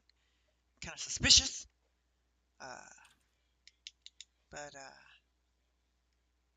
Yeah. They're the only one. He's the only one in town that's offered us any help so far. Okay, that's a fair point. All right. So you think he might be a werewolf, and you want to walk in there after what happened the last time we ran into werewolves? I just want to make sure I'm on the same page here. If he wanted to kill us, he could have gotten me when I was outside the tavern. I was alone. I was without you guys. He could have taken me in a moment. And instead he offered to help us. Okay. Or at least information. I mean, yeah, that's what we need right now is more information. A piece of information is helpful. Hey, no, sounds, I just, like I said, wanted to understand. All right, so do you guys knock on the door? I will knock on the door. Okay. It's kind of loud and abrupt and way too heavy because I'm not used to knocking on doors. Because why? So it's just like... Yeah, it's like, it sounds bad. It's Okay. a bad knock. You knock a couple times. Make a perception check. Okay. to try and listen on the inside, see if you spot. Yeah, you can hear like hushed voices inside, but you can't make out what they're saying. And then eventually you hear a woman's voice kind of pipe up, and she just says, "Who's there?" My name's Olivia. Ismark sent us, or said we could come here. Yeah, my name is I have friends. Viola. Open up the door. We're friends. We're friends of your friend. We met earlier in the street, I think. I think she means open up the door, please. Yeah. I don't know if you meant the please though. To be honest, Well- I can't. Well, it's implied, really. Oh, okay. Well, she implies the please. A moment kind of passes, and you hear a bit of shuffling behind the door, and then the door just cracks open just a little bit, and you see the blonde hair of Ismark kind of looking out, and he looks at you for a second. He says, "Hey there, good to see you." He turns back towards Irina, or towards the woman, someone you can't see off screen, and says, "Yeah, it's her." And she says, "Ismark, I can't be like. How can you be so trusting after everything that's happened to us? You're just gonna talk to some people you met in this." We saw the vampire. You see, He Ismark came into kind of. the bar. You met him? Yeah, he said he's gonna invite us to dinner. Yeah, we're gonna go have a good dinner with him. Apparently. Not right now. He's gonna serve us, So- the best kind of food and drink and that type of thing. I'd And kind of then like you- to kill him. You watch as Ismark kind of looks away, and then he's shoved aside, and you see a woman with darker skin and kind of like auburn hair, kind of a striking young woman in a like kind of functional armor, kind of steps up. And she just kind of says, "Well, good luck with that," and she begins closing the door. Wait. Probably shouldn't have You told guys him stop. that we want to kill that fella. She kind of stops for a second. Come on. Like, your brothers said that you guys would help us. We're trying to get rid of this thing. Well, we're trying to get the hell out of this place. We don't know where we are, and this Nova fella. Come on, listen. I mean, you're not gonna leave us out in the street, are you? All right, I would say, Viola, make a persuasion check at advantage because Olivia's helping you. Okay. That's great okay. because I should not make that check. Well, I shouldn't either, as it turns out, but let's try Oh yeah, it we're anyway. both 9s in We're charisma. at -1, in fact. Well, I think I am. Yeah, we both are. Yep. If only you had a face of the part. I know, right? If only I had a southern gentleman who is nice to everybody. Well, with that, with your pleading words, you see this woman kind of looks over all of you as she finally looks back towards Ismark and says, "I swear if this thing bites us again." He's like, "It's fine. It'll be fine. It'll be fine." All right. I don't She- bite people I like. She shuts the door, and then you hear like this loud, and she pulls it open. She says, "Get in here quick." Go in. Yep. All right, here we go. Everyone going in?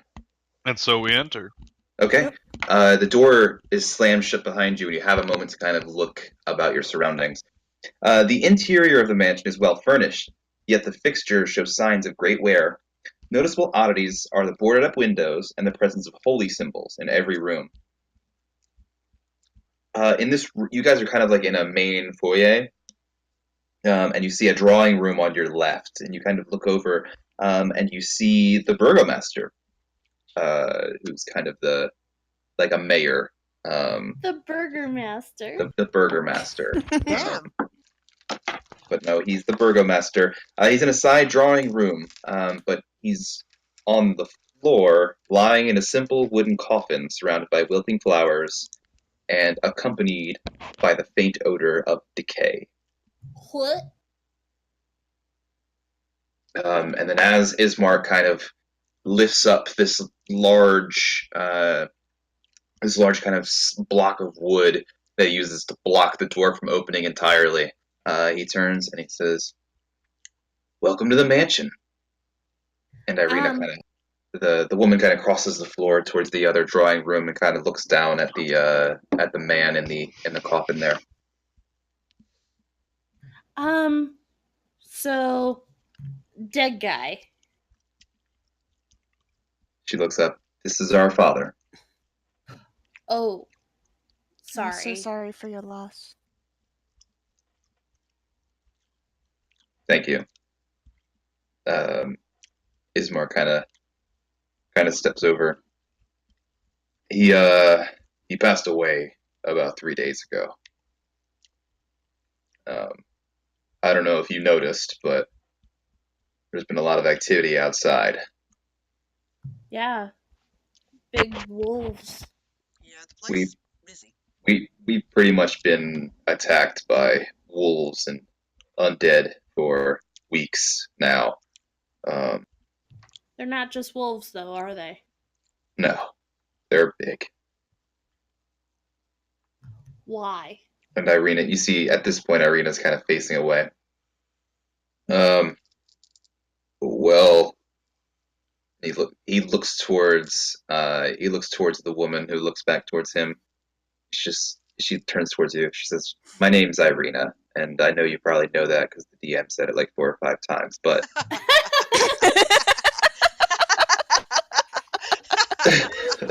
Sounds like something I would say. Absolutely perfect. but Strahd seems to have some kind of fixation on me. Who here has the highest wisdom? Not me, probably. Druid and Uh, cleric. Yeah. 16. Probably, Sorry, I probably didn't the mean druid. 16. James, Jimbo, what's yours? Oh, mine's 11. Neat. Okay. Olivia, go ahead and give me a perception check, please. Oh. Yeah, with that, Nice. Damn. you can see Irina has like this scarf that's covering her neck, like up to her chin. But as she kind of looks over towards you, you can see it droops just a little bit, and you can see 4 puncture wounds in the side of her neck as she's looking at you. And as she realizes that it's exposed, you see she kind of reaches up and pulls the scarf up over the wound. He favors you. He's gotten through before. And you see this kind of like grossed out look on her face. She says, "He is charming."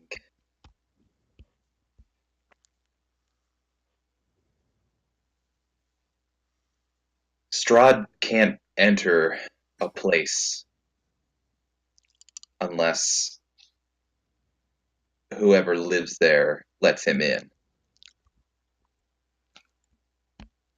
That's good to know. He used his charm to gain entry, and then, well, you see she kind of looks out towards the window. Well, Ismark kind of pipes up. Yeah, it's been a bit rough. The attacks have been coming for a while. But after our father died, they stopped.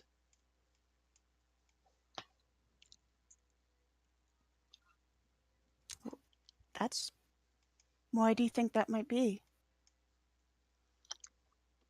I don't know, but When I met him in the bar, he seemed like a gracious enough gentleman. Perhaps he is permitting time for you to allow you to bury your father.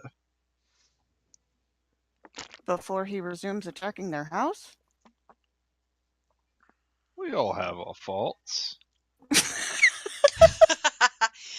Olivia says, nobles, you mean Viola? they're not. Oh, yeah. What did I just say? You said Olivia. Sorry.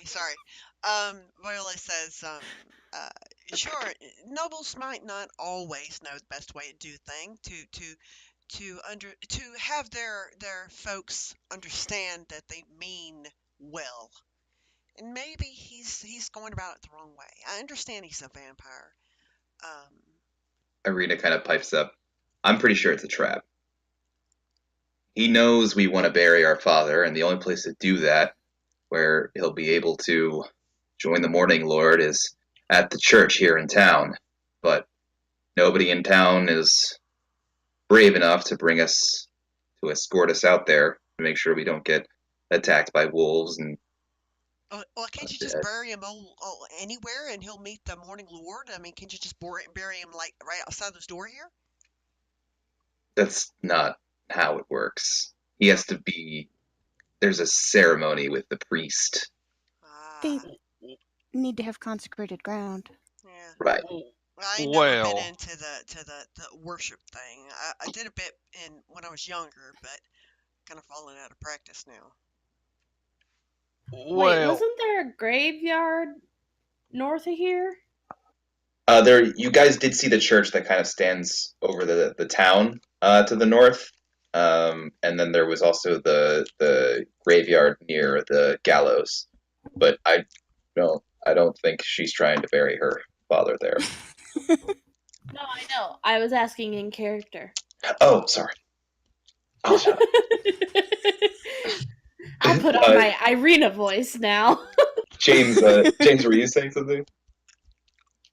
Well, James was going to suggest, I'm going to suggest, that I have a great reverence for the dead, and if you need help with a funeral procession, I will assist. We just need to get him there and get him buried. Where? What's the town's name? Up north, here in town, in Barovia, in the village of Barovia. It's confusing, I know.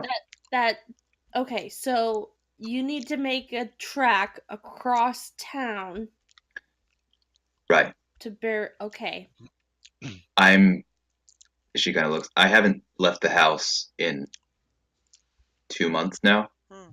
Can we just take him for you? I mean, I know you'd probably want to be there, but like not safe for you. No, she kind of stops you. I'm going to be there. Well, all right. Maybe I can make you look like somebody else. Maybe I can make you look like not yourself. So people that saw you walk around would think you just were anyone else and not the person that they're looking for. Because I kind of that's actually really well, I'm a little bit adept at illusion magic. Certainly not as much as divination. That's my forte. But I can make you look like an old dwarf, maybe like an old scrawny looking dwarf who's had too much to drink and you kind of like lumbering around or something, and we're just making our way to the north to see the cemetery, and maybe we have a cart that looks like a cart, but it's actually a coffin or something. I don't know.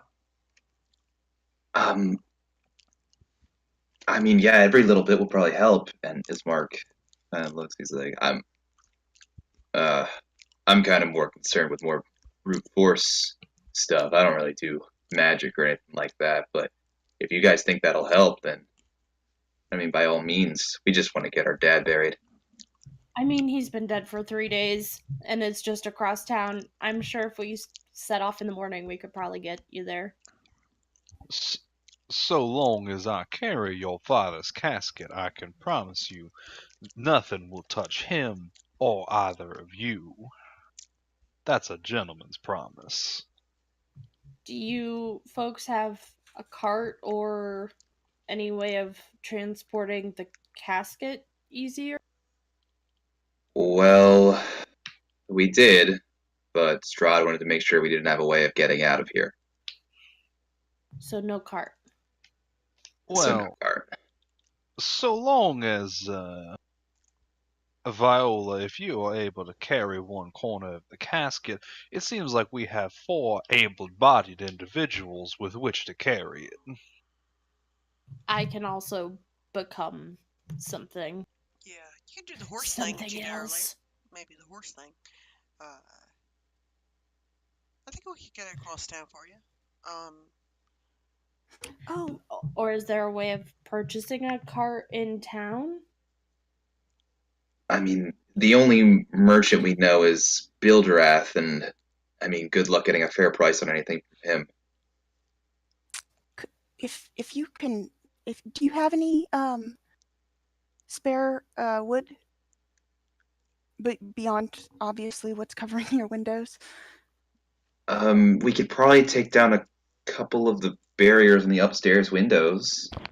I'm just thinking, if you, Olivia, if you can do the horse thing again, we could build. I could use my bedroll or something, and we could build a travois, and you could pull it.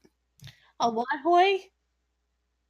It would just then only one of us would need to be in charge of the coffin, and I mean, I can make it look like a thing. I really can't build much because I'm kind of weak, you see, because I'm old, and I have trouble with real hard work.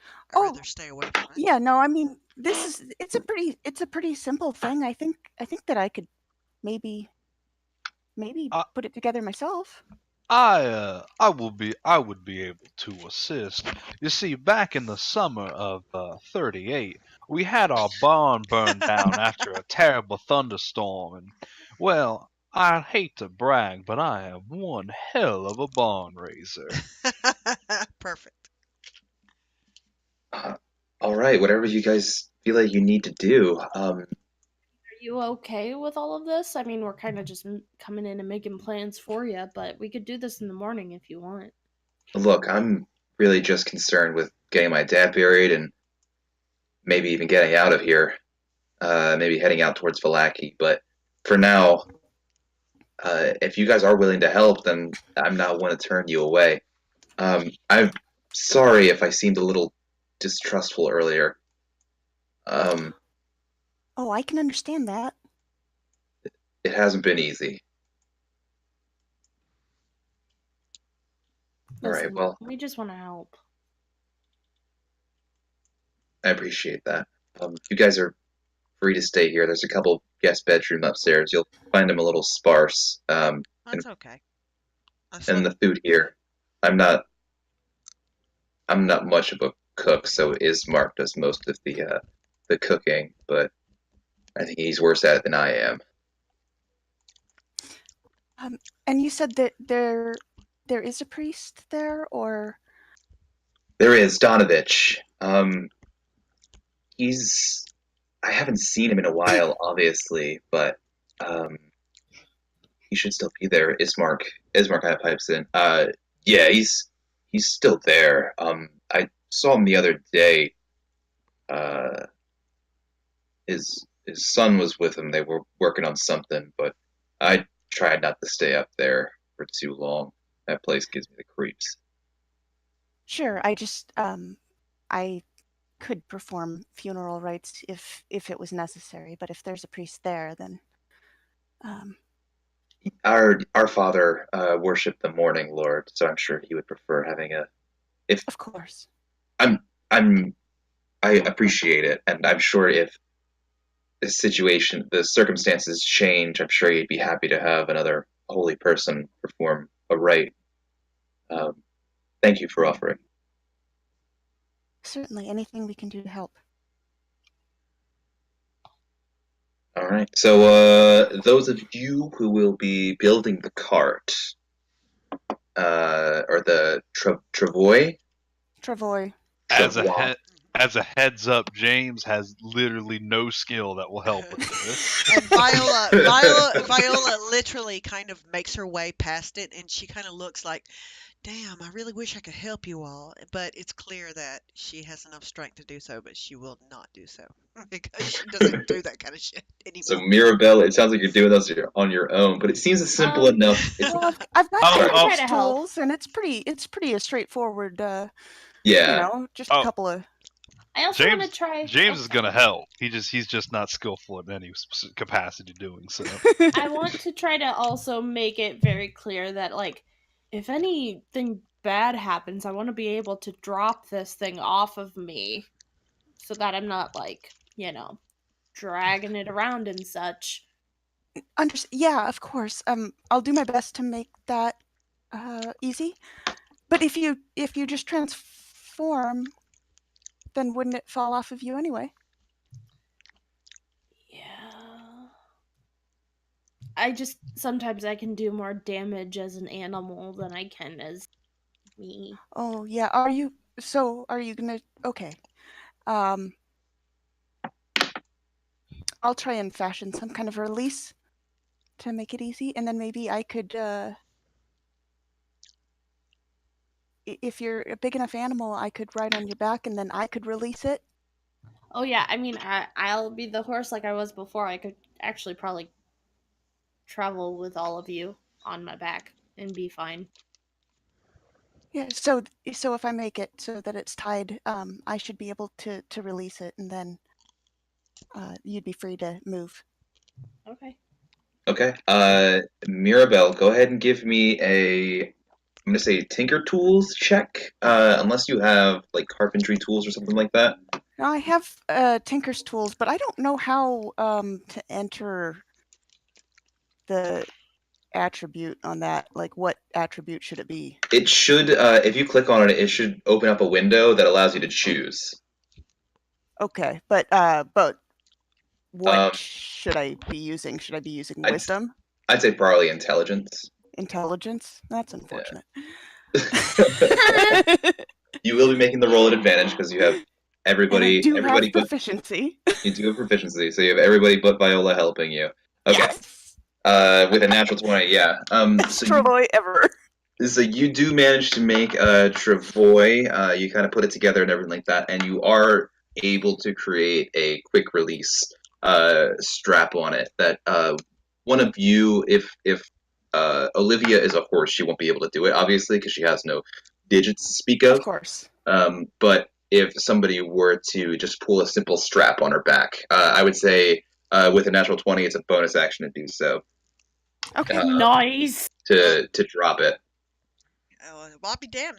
That looks like solid construction. Good job there, I reckon. Yeah, you even managed to like in the time you had, you even managed to like put a couple designs in it and everything like that. Like it's aesthetically pleasing as well. Go figure. I ain't seen you make it, Maribel, before. That's pretty impressive. What else can you make? We'll have to save this one for later. Oh, I can make all kinds of things. Yeah. Yeah, that's useful. Yeah. Huh. All right. I will say this: the quick release will only work once. Right. So if you do use the Travois in the future, you would have to make a new quick release. Okay. Okay. I feel like that was way too much right out of the gate. I'm just giving you guys a cart to carry around loot and everything. It's not really a cart though, and also I can't be a horse forever. Not with that attitude. Damn right. True polymorph, here I come. Okay, so you guys are going to spend the night here and then head towards the church, correct, in the morning? Correct. Yes. Yes. Okay, you guys can go ahead and take a long rest, get all your things back. Okay, cool. I would like to, if I could, roll for my divination. What precise? What pray tell? What the hell are you talking about? What is that? Divination. Oh goodness! All right, yeah, right. Okay, go ahead and roll your d20. Okay. Let's see. Roll Or two two d20s. d20s. Yeah, one, and then the other. Okay. So yeah, about middle of the ground. So I guess I can replace them with ones that you make as well. You must choose to do so before the. You can replace any attack roll. Okay, cool. All right, I will keep note of that. Okay. And Cool. That's so cool. yeah, it is pretty neat. Okay. With that, does anybody want to do anything before you make your way towards the church? I want to in the morning, first thing in the morning. Mm-hmm. Well, no, when we're getting ready to leave, Mm-hmm. first I want to turn into a cat. Okay. And I want to take a walk around the house, Okay. around the perimeter. Okay. And be a cat and like check out the surroundings. Now, Okay. Are you like smelling or something? Yeah, because cats have advantage on perception checks. Yes. Okay, go I ahead don't and make. know how this really works because it's still like my wisdom. I think you that just I would do your perception check at advantage Okay, because cool. now you have cat senses. Cat perception. Spidey senses tingling. Okay. I want to see if there's anybody watching the house, or if there's anything amiss, or if there's anything we should be like that is watching us. Base. I mean, it's still a 21 because it's on the left anyway, but do cats also have advantage to perception checks made with sight? It relies on smell, so I would relies on smell smell. anything. Okay, so This you're would be a specifically sniffer. Yeah. you're specifically sniffing for things. Yeah. Um, If there's anything amiss. well, to be upfront, it's kind of hard to gauge people's intent on a scent, but If which there's is why anything that shouldn't be around the house, like werewolves or undead things, then as soon as you step inside, you detect a very strong, lingering scent of werewolves and just death. It smells like a rotting corpse out here. I hack a hairball. Yeah, you. Kind of moving away from that area because it kind of blinds. It's like light blindness. You can't really smell anything on top of those very pungent aromas. You eventually make your way out towards the main part of the street and sniff about, but detect no signs of life. Cool. Okay. Okay, I get back in the house. Get back in the house. Meow. Meow. Hello. Did you find any good mice? Mice are good eating. Meow. Is Olivia vegetarian? Olivia's a vegetarian, yeah. She is, but at one time in her life, she had to eat whatever she could get her hands on. Wait, She remembers. Olivia or Olivia. No, Olivia. Olivia is. Viola is as well. Anyway, Olivia is a vegetarian. Even in Wild Chick. Aminal form. And animal form. Aminal form. Even my carnivore form for grass. Okay. Okay, with that, that would be problematic. you see Irina and Ismark. As you guys were finishing up with your travois, they had said about sealing the coffin their father was in before kind of looking towards all of you expectantly, getting ready to go. And Irina kind of says, I'm kind of glad we're doing this in the morning, actually. You know, the whole morning lord thing. I don't really know what the deal is, but I'm sure he would have liked it. Yeah, that's Pelor, right? Morning Lord, Villa? I don't know what that is. Yeah. All right. Well, how do we want to do this? Because someone needs to be on the lookout, I reckon. That's my question. I'm just kidding. Well, I have something that can make us very quiet on our passage there, and I'll be a horse if somebody else wants to keep an eye out.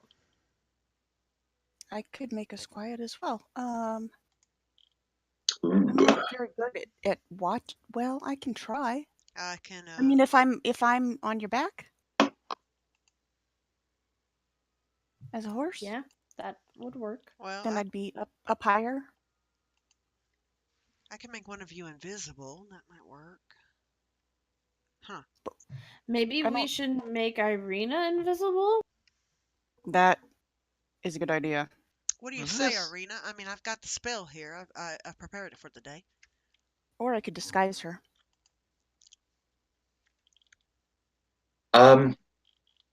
If that's what you guys feel we need to do, then by all means. All right. I think we could get by simply parading down the street. I have a certain affinity with animals of all kinds. Uh-huh. Not to say that you don't, Olivia, Mm-hmm. but as someone who is just naturally in touch with nature, such as myself. Yeah. Okay, so are you casting invisibility? Yeah, I'll cast it on Irina and say, all right. Well, don't try to make yourself seen, I reckon. Uh, uh, but keep up with this because I can't see you. I can sense you sort of, but we're not going to be able to see you, all right? So don't run off or anything like that. She kind of. I mean, she's invisible, but you can hear the smile in her voice as she Oh, yeah. says, I think I know what I'm doing. Thanks, though." All right. Yeah. Right. All right. So I'm gonna also, let's go outside and get ready for the rest of this, you guys. Okay. You guys make your way outside. You immediately cannot spot a discernible difference between what was evening and what is daylight. It Great. seems only marginally brighter, with this bright, or with the dark clouds kind of roiling above you. When we get out there, I'm gonna cast Pass Without a Trace on. Okay. Cool. Keep that in mind. That +10. That's a big old +10. And then I'm gonna turn into a horse. Draft Okay. horse, specifically. Big one. Okay. Big horse. Do big things. horse sneaking. Big horse with hooves sneaking on a cobblestone road. Hey, I got that +10 to stealth, okay? Like, That is true. It's muffled. I'm just gonna put Olivia behind the house. Can someone lift me up? I can't. I've been down. I still kind of struggle, but finally get up there. And when I do, since you are, horse sneaking down a cobblestone road, as was mentioned, I'm also going to. I just put my hand on your back, and you hear a couple of words in Gnomish. I'm going to do Blessing of the Trickster. Ooh. On the horsey? Aw. Mm-hmm. Oh, On So you get one advantage and +10. on I one love horsey boy. Oh my goodness. Feels. Okay, so you guys are going to be sneaking through town, correct? yes. All right. Everyone, go ahead and give me stealth checks. Okay. Irina's and Olivia's will be at advantage. Everyone else's will be normal, and everyone will add +10 to these rolls. Why does it Damn. keep rolling everything twice? It's Roll okay. 20 likes to glitch. That's a 24 for James. Nice. 29 for horse, Olivia. Olivia horse. Yeah, I just imagine like your cartoon horse that's kind of tiptoeing on its hooves. I'm just imagining the horse from Tangled. Oh yeah. Every time Olivia changes, she just becomes that horse. All right. Mirabelle. I'm like a monster. Okay, can we just look at this icon of this horse in this town? Like, I would destroy everything. Giant horse. Giant horse. Mirabelle, is that a 15 total? Yeah. With Yeah, that apparently 10? it is. Okay. It looks Awesome. like a 29 for the draft To horse. be fair, she's on my back, so I don't really know like how much noise she could be making. Yeah, that's true. I'll give you advantage to be stealthy, so I'll give you that 29 too. Okay. Because I feel You're like that's so welcome. yeah, that is true. So yeah, you guys are not surprisingly, you guys are very stealthy moving through the town here. And I would say you get to about this point, before, you guys are making your way through the town towards the center there. And it's quiet still. The only thing you hear are the quiet, as you pass this house, the quiet sobs of Madberry as you're making your way through. Eventually, as you guys are coming around the corner here, you look around and you see it's still that kind of eerie, deserted feeling that's just hanging over this town. And as you guys take a moment to get used to your surroundings, you're suddenly shocked by the appearance of a very large, kind of muscle-bound man carrying like a bundle of clothes out in front of Bildrath's Mercantile. And he kind of just steps out and looks over at all of you, just kind of standing in the center of the in the center of the square here. And he looks at all of you and says, What are all y'all doing? Tiptoe.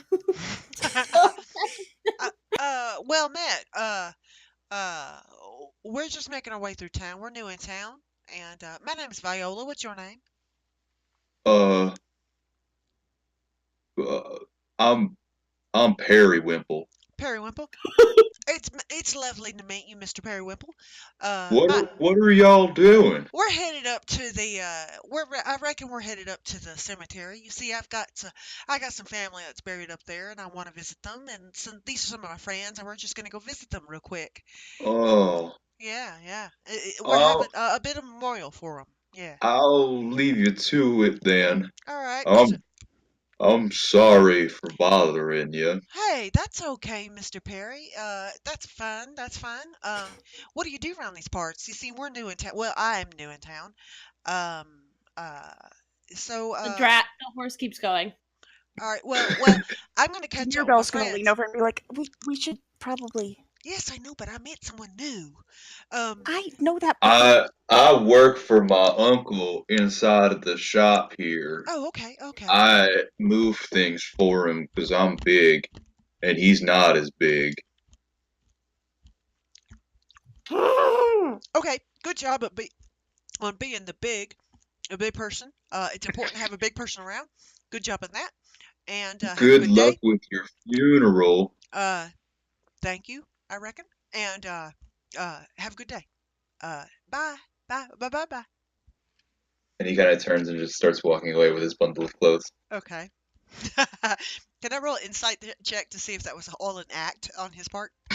Sure. Okay. Because I You're gonna incite Periwinkle? yeah, she kind of looks at him. She's like, Of all the people hell? we've met, this is the one you choose to incite. yes, exactly. Yes, exactly. Yes, exactly. That makes sense. Oh man, I'm enticed, but I'm gonna be a good DM. No, do the thing. Do the thing. No, he just seems like a very simple man. Well, he was delightful. I turn and I say to Horse Olivia. Well, I hope we meet him again. He was quite nice. I could use a strong back when we eventually get settled down here. To do some moving around for me there in my house Ooh, apparently. that choice of words. All right, So with that, sneaking resumes as the Metal Gear Solid music begins playing again, and you guys are making your way through the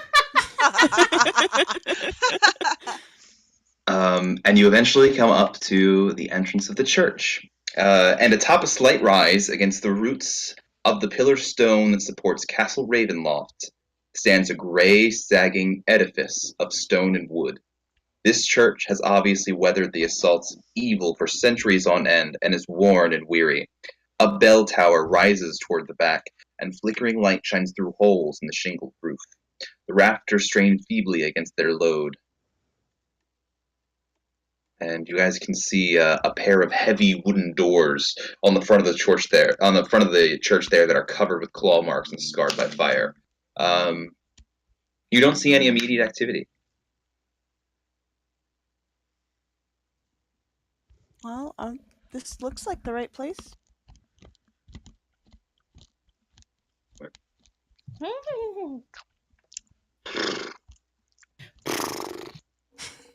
Olivia, I've been working on my horse. Yeah, I'll do it. Horse noises. Hopefully you guys aren't. This whole thing isn't just shown. Oh, tight. Cool. I'll Yes. say, so what do you reckon, Irina? Should we go to the front door or go around back to the cemetery or what? You hear Irina kind of poke up. Donovich should be right inside, but I don't know if maybe I should be the one to talk to him. He was always a good friend of the burgomaster. Well, that's fine. Well, I'd like to meet him though, naturally. I have something of a suggestion. Ismark is with us, correct? Ismark is with you, yeah. How about we have a liver horse and Mirabelle and Ismark take him to where he would need to be buried while you and Viola and I proceed inside. That sounds like a plan to me. It's quiet. We haven't really run into anything, have we? So we were I mean- overcautious. Is he gonna find it strange that you're, invisible? Yeah, if there's any way, Viola, could you drop? Oh, right. Well, you have to understand we don't know what the hell's going on around here, so I maybe have been a little No, bit.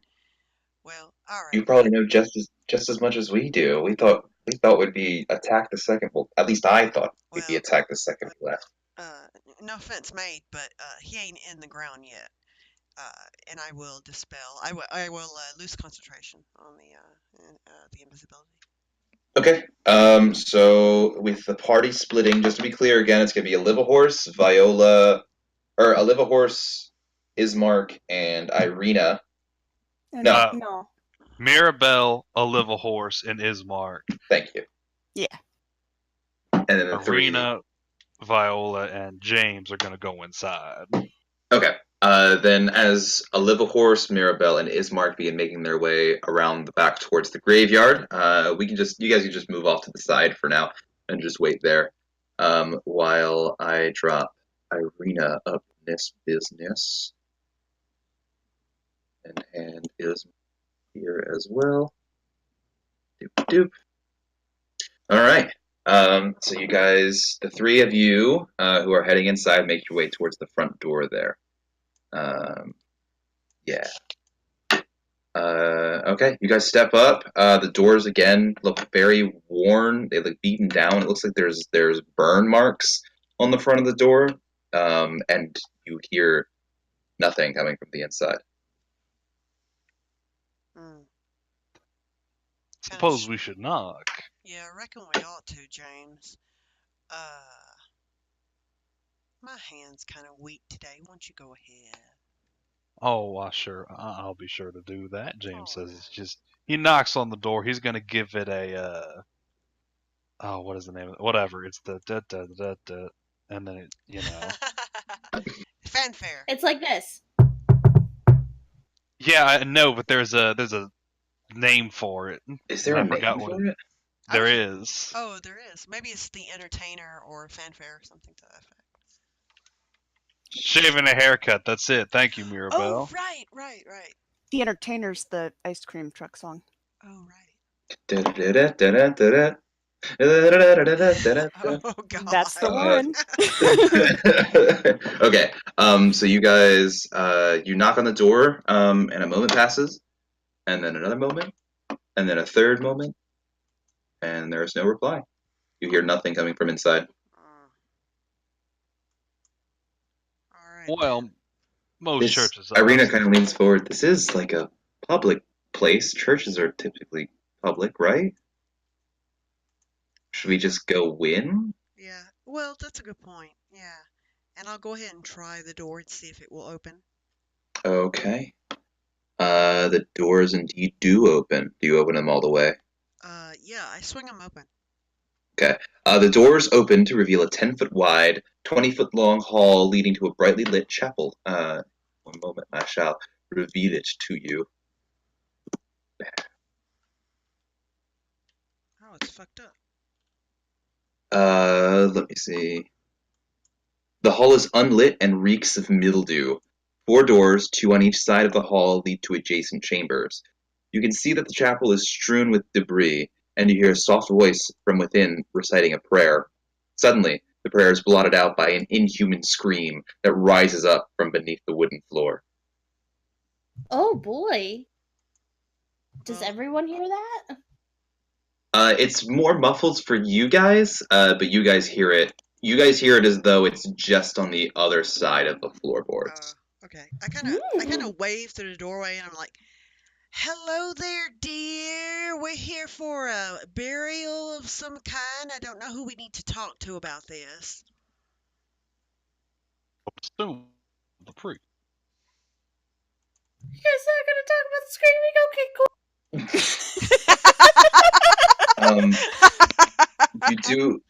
You You do hear kind of soft chanting coming from the back of the room there, but there is no answer to your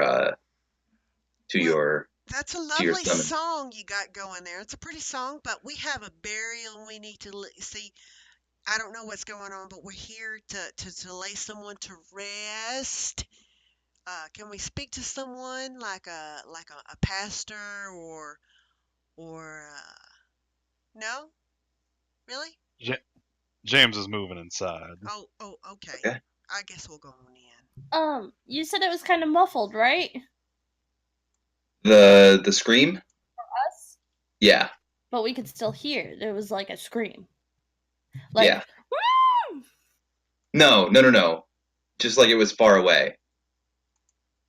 That makes sense. It doesn't sound like it's obstructed in any way. Oh, so it doesn't sound like there's someone underneath that's wrapped up in rope or anything. No. It doesn't sound like it doesn't sound like someone's got like a gag in their mouth. It sounds like Okay. there's somebody like on the other side of the floorboards. It's just more muffled for you guys because you're further away. Oh, like they're having some kind of like shebang down there or whatever. But for you, it's clearer. Yes. Viola, for you and for James and for Irina, Yeah. it's clear. I don't know what kind of religion they practice here. I'm not one to judge now if they want to have like these kind of out of body experiences and kind of make noise and a racket. That's not I my just truth. want to know that it wouldn't be metagaming if a live horse freaked out. Now, Can a live horse freak out and it'd be okay? Yeah, just a little bit. I go towards that door. James? Irina, I am a stranger in a strange land. Do Yeah. those who worship the Morning Lord practice self-flagellation?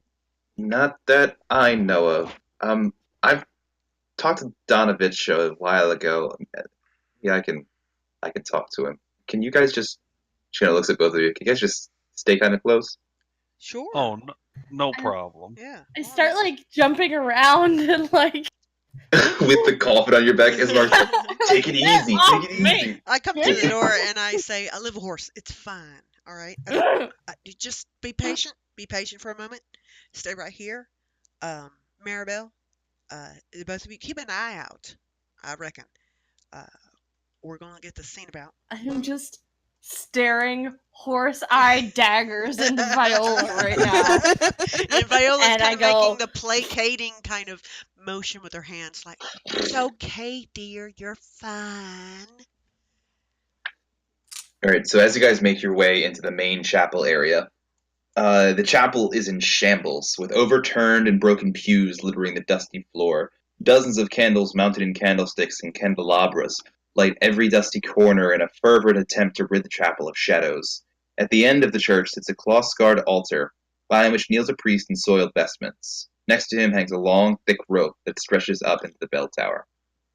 And you see this man in vestments kind of leaning back towards a stained glass window in the back wall here, depicting a bright sun and a man in armor beneath it. And as he's sitting there kind of praying, he doesn't seem to indicate towards any of you that he is aware of your presence. And Irina kind of steps forward and she just says, "Hey, Donovich?"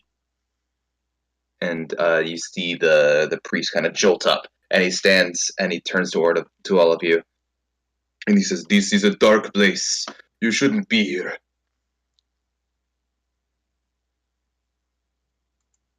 And Irina kind of, "All right, calm down. What's wrong?" And as Donovich kind of stands there for a moment and tries to gather his words, from beneath the chapel floor, you hear a young man's voice cry out, "Father, please, I'm starving." And he kind of looks at all of you. Well, this is awkward. We're probably going to attend to this ourselves. Come on, Irina. Let's go and have this thing. Let's do this thing. And Mr. Sir, what is going on here? Who's that underneath the floorboards? Is he sick or is he hungry or Maybe I ought to see about him. How do you get down there? Where's the door? No, he She kind of just raises she up. she He she raises. just leaves. She kind of walks around trying to find a door to possibly go, or a trap door to go underneath. Oh, please, you. What's He happening kind of here? nothing you need to concern yourself with. I, Irina.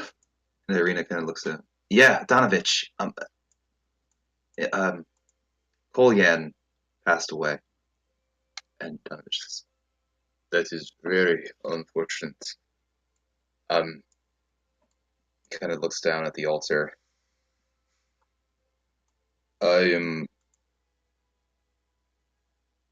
I can help if you need me to. And Irina kind of looks at both of you. She's kind of expecting. She doesn't know what to say.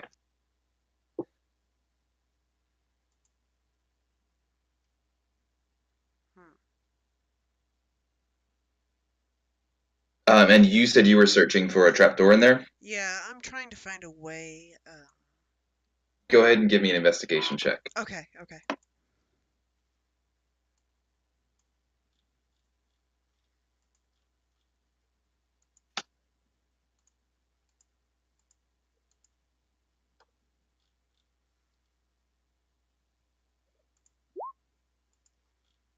Yeah. With a 6, no, you're not able to find anything. You kind of dig through the debris just a little bit, but your old bones kind of keep you from digging too deeply. All right. Can I? And Donovich keeps kind of looking towards you and says, "Please stop. It doesn't concern you." Well, sure it don't. I mean, it don't. But if someone's hurting,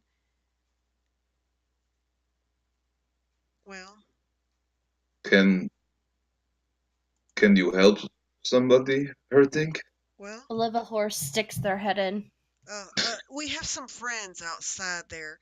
They might be able to help. See, well, let's just be honest with you. We came across town with her father because we were afraid that she'd be attacked, that we'd all be attacked. And we got some friends outside the door there with the body. Um, if you Woohoo! That's my friend, a liver horse. She might help, and I might help. I don't know what's wrong with your son, but well, if there isn't any manual labor involved, I'd be willing to help if I could. I can help you bury, but you must leave this place when we are through. Unless kind of stops for a second. Can you heal somebody who is sick? Well, I ain't never been one for the divine magic, so no. Without killing them. Well, we'd have to consult our resident. We have a person in our group who may be able to help, but I will not speak on her behalf. I've said too much. Please, let us bury your father. And Donovich kind of stands and begins making his way towards the door, kind of guiding you guys out. He's ensuring that he stays behind everyone as he's going. Okay. And eventually, he kind of leads you guys out of the church entirely. Was there anything like on that altar, or was it just a blank stone? Aside, there were two kind of tarnished brass candlesticks that stand on the altar. Okay. But aside from like the scratches on top of it, it doesn't seem like there's anything of note in there. Curious. Curious. Eventually, Donovich kind of leads everyone towards the back, and for a few hours, you guys take some time to bury a grave for Kolyan Indirovich. And Donovich kind of stands above him and begins saying a few words toward the morning lord, begging for the passage, the deliverance of Kolyan Indirovich's soul from Barovia into the lands beyond. As time goes on and the funeral kind of comes to an end, Irina and Ismark kind of looking on solemnly as their father is buried. Donovich kind of turns to everyone. Having left the church now, he seems a bit clearer. The man before, he has a lazy eye and he has balding hair and everything like that. Let me see. He's a bit pudgy, in these simple robes, and he kind of looks to all of you. And once it was a little bit of madness in his eyes. Out here, he seems a little bit clearer. And he says, "You all should bring Irina and Ismark far from here. I feel Strahd will not rest until he has her." And Irina kind of looks. This is our home. This place is not safe. You should go to the Abbey of Saint Markovia in Kresk. Or if that's not possible, then head to Vallaki. But I recommend going to the Abbey. The abbot there is a good man, and he has helped me many times in the past, and I am sure he will be willing to help you. Well, he ain't wrong. Getting out of Barovia might be your best bet if you got someone after you, especially some kind of vampiric, noble, crazy man or thing. That's just common sense, I reckon. Your friend, sorry. No, it's okay. I got other questions. Go ahead.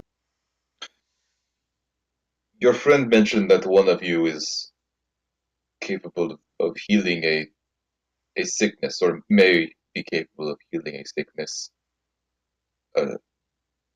Can one of you do that?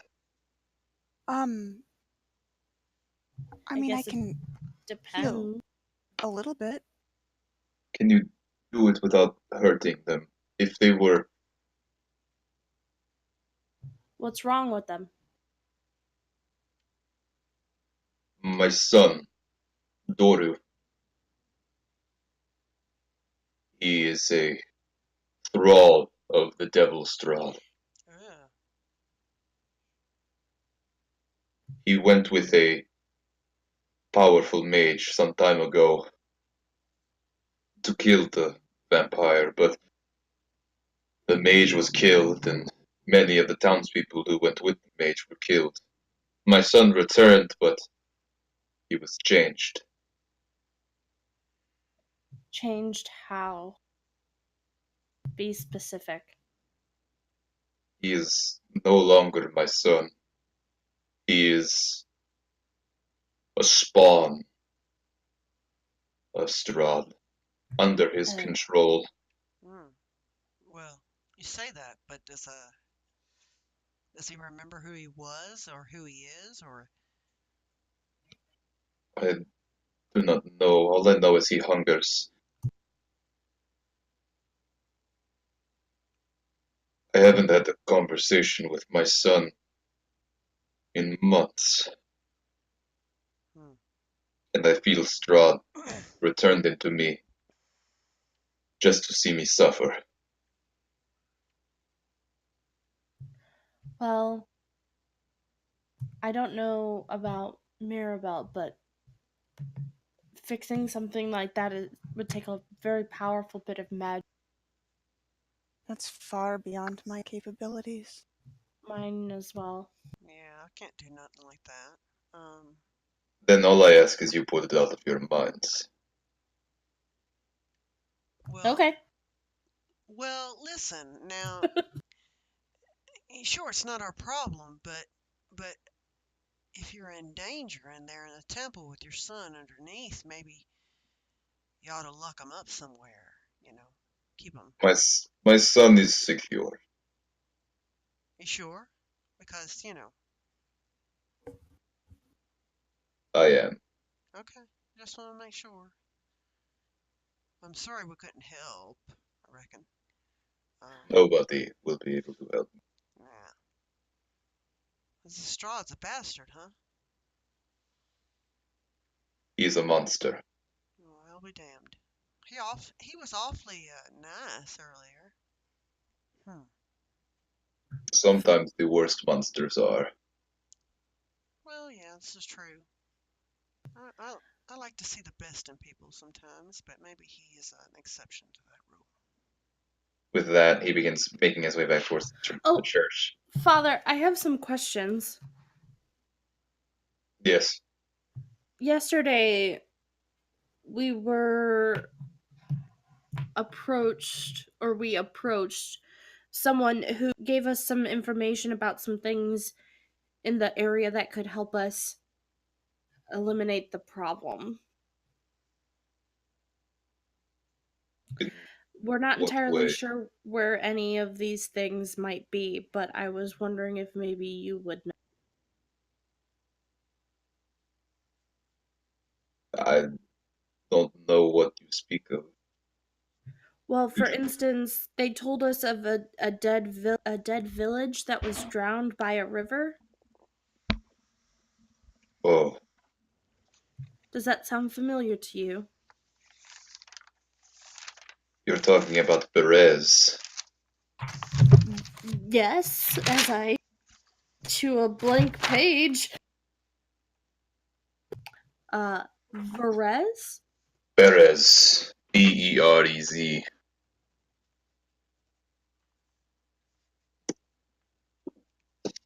Where might we find this town? I have not been there in some time. It has been dead for quite a while. Let me check the map. He says. To see where it is exactly. Okay.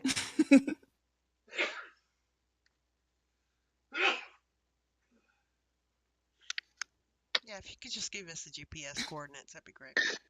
Thanks. I can do that. Yeah. I think this. Yeah. It is. I will show you on my map because I took very long when I was not a good dungeon master. And I could not describe it in character very well. So it is a small town that used to exist on the banks of the Luna River to the west. You will find, once you head north through Vallaki, you will find a crossroads there on the other side of the bridge. If you head south and follow the path, eventually the road will give way to a small footpath, and you will find the ruins there at the end of that.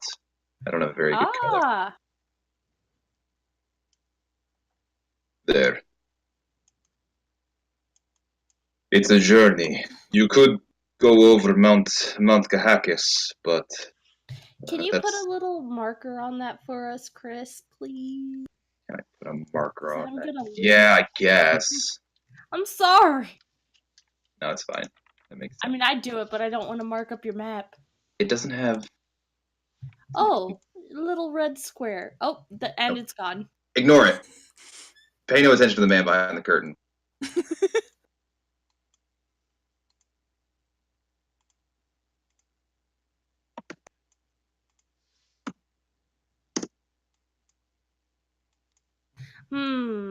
That black.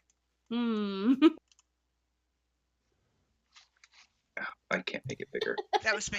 I thought it was V. I thought it was Perez. I was like, okay, that's even better. Ooh, yeah. Is that legible? Legible. It is. Oh my god. But is it a V or a B? It's a B. B as in Bravo. Thank you. And we are also in search of a long road in the mountains where a faceless god might be. I don't know. Okay. I'm sorry.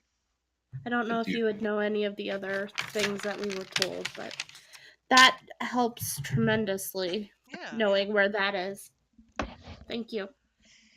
I'm happy to help. I'm sorry I can't be more hospitable, but as I'm sure you are aware, I have my own problems. I'm very aware of that. He kind of, at that point, turns towards Ismark and Irina, and he just says, I am very sorry for your loss. They just kind of nod toward him. And with that, he makes his way back inside the church, shutting the door behind him. Oh, piece of the puzzle. Yes. Mm-hmm. Well, that's pretty terrible about the spawn and all. I hope he's got it under lock and key because once something like that's gone bad, you need to keep track of it. You don't want it to get out and start killing people and that type of thing. Where do you two want to go? Looking at Irina and Ismark. Well, he said the Abbey was a good place to be. I guess we should head there. There's not really much of a reason for us to stay here. It's not like we're governing the place at all. It seems like this is not a good place for you to stay. No. And Ismark kind of... Yeah, I think it'd probably be best if we head up there. Do the folks in town, depend on you for nothing? I mean, you're the mayor of the town. You must mean something to somebody. You're the burgomasters. Oh, could you get me a water, actually? Well, the gruel was destroyed some time ago in a great battle. No.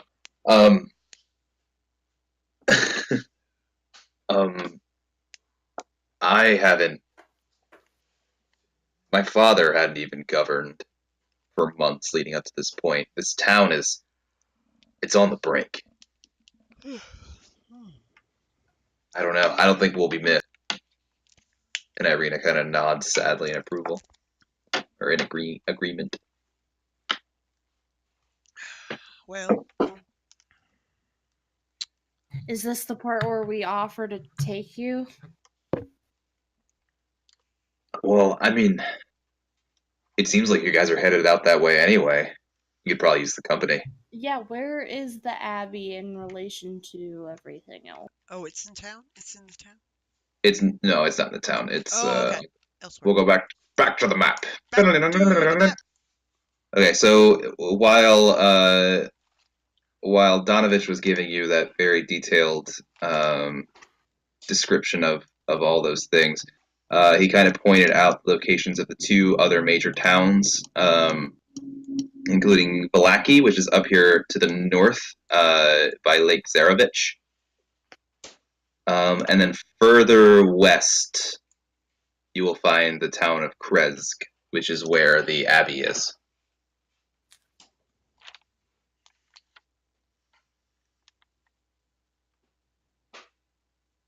Well, I mean, I guess we could take you.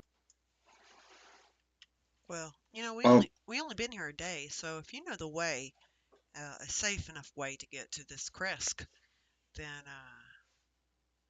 Well, you guys only really need to take us as far as Vallaki, because you guys are heading to Berez after that, right? Right. We could always come back to retrieve you. That's true. I can't imagine we'd be too comfortable with staying put. I'm sorry, what? I did. But I think we'd probably lay low for a little while. So, So by road, how far is Vallaki from where we are? let us see. Okay, it's about to get funky. So coming up, depending which way you go, I might be sure to take this way. This is going to be a rough estimate. Obviously, we're not getting to exact measures or anything like that. If you follow the road, that's roughly. I mean, I'm cutting a lot of corners here. So I would say maybe like 2 hours or so. I mean, I think we should take the road. There's God knows what kind of creatures out here. It'd probably be best to stick to the road if we're gonna do this. Well, sure enough, but maybe there's sights to see. I mean, when I am on the Sword Coast and I go from place to place, I don't like to take the road often because the touristy kind of attractions are pretty sights. You see when you go off roading, that type of thing. Yeah, like the whole, bedside manner of werewolves and whatnot. That would Well, be really cool to see. Okay, that's a fair point. I'm just saying, it looks as if we're stuck here, so I want to kind of experience the area. I'm all about the experiences. Okay. I don't want to Well, experience how too about we much of both the area. leave at the same time and you go through the forest and we'll take the road and we'll see who makes it. Yeah, okay, don't be a smartass. That's not necessary. I'll take the road. We'll go on the road. Road's a good idea. Okie doke. James, you're being quiet over there. Well, I personally have no strong opinions one way or the other. About much. All right. Is there anything you guys want to do in town before you set out? I mean, it's not going to take you all day to get there. It will take you a couple hours, though.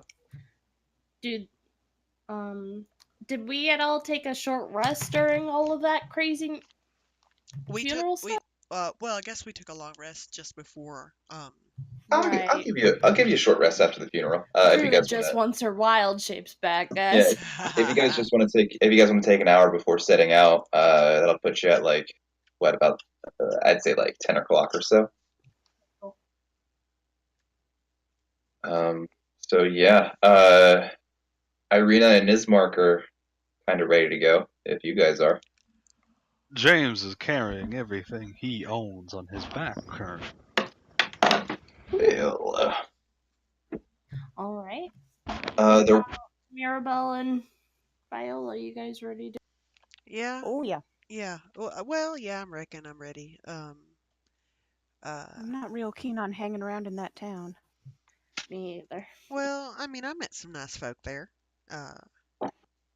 Wine's not as bad as I was thinking it would be, which is good. I'm kind of looking forward to that wine. I'd like to drink some more of that if I can get my hands on it. Wine. Didn't she say something about wine? Oh yeah, right. There was a winery somewhere. No. Didn't when she was the fortune. There's Didn't a she say cask something? that's gone empty somewhere. Oh. I'm really bad at And if keeping there's a notes. winery, Seek a cask that is empty. Irina kind of pipes in. I don't know the exact location of the winery, but I know it's out west somewhere. Okay. It What says was a the name? cask that's. It said that a cask that's empty. Yeah. Well, It seems like that That- doesn't happen often around here, though. alternatively, we could check here at the tavern real quick, see if they have any empty barrels filled with miscellaneous goodies. I think the point is that it's not full of miscellaneous goodies. well, it's got something in it. It's got some kind of history or knowledge or what? I mean, there must be something. We're also looking for a guy with a monkey. Well, I haven't seen a man with a monkey, but I do know where there might be an empty cask, is all I'm saying. No, I know. Irina, do you know, or Ismark, do you know of a entertainer that has a monkey? No. I've only ever read about monkeys. I've never even seen one. Oh, cool. All right.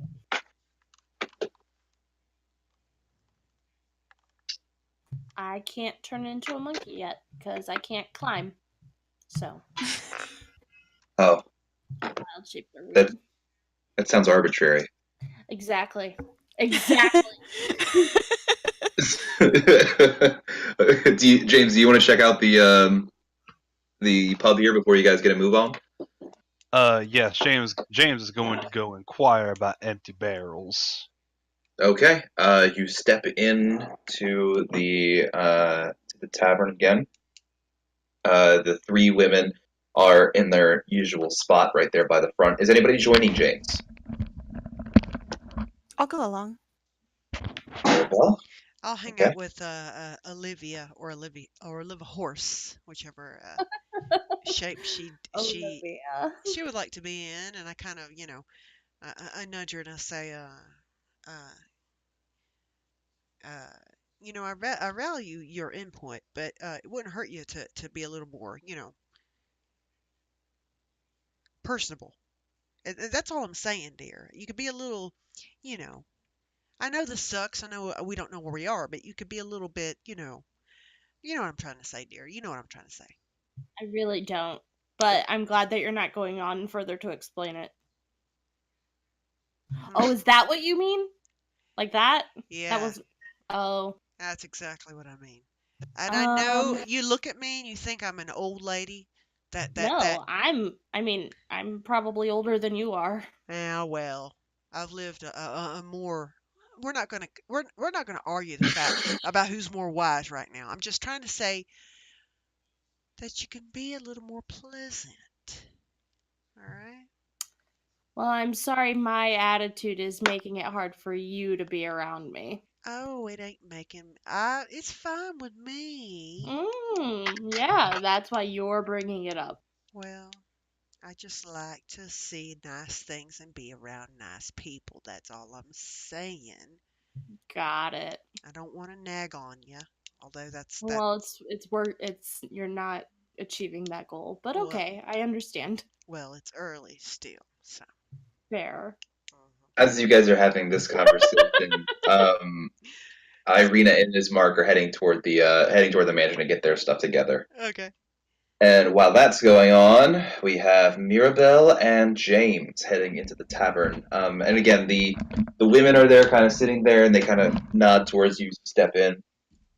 Ladies, he's going to give a nod of the head.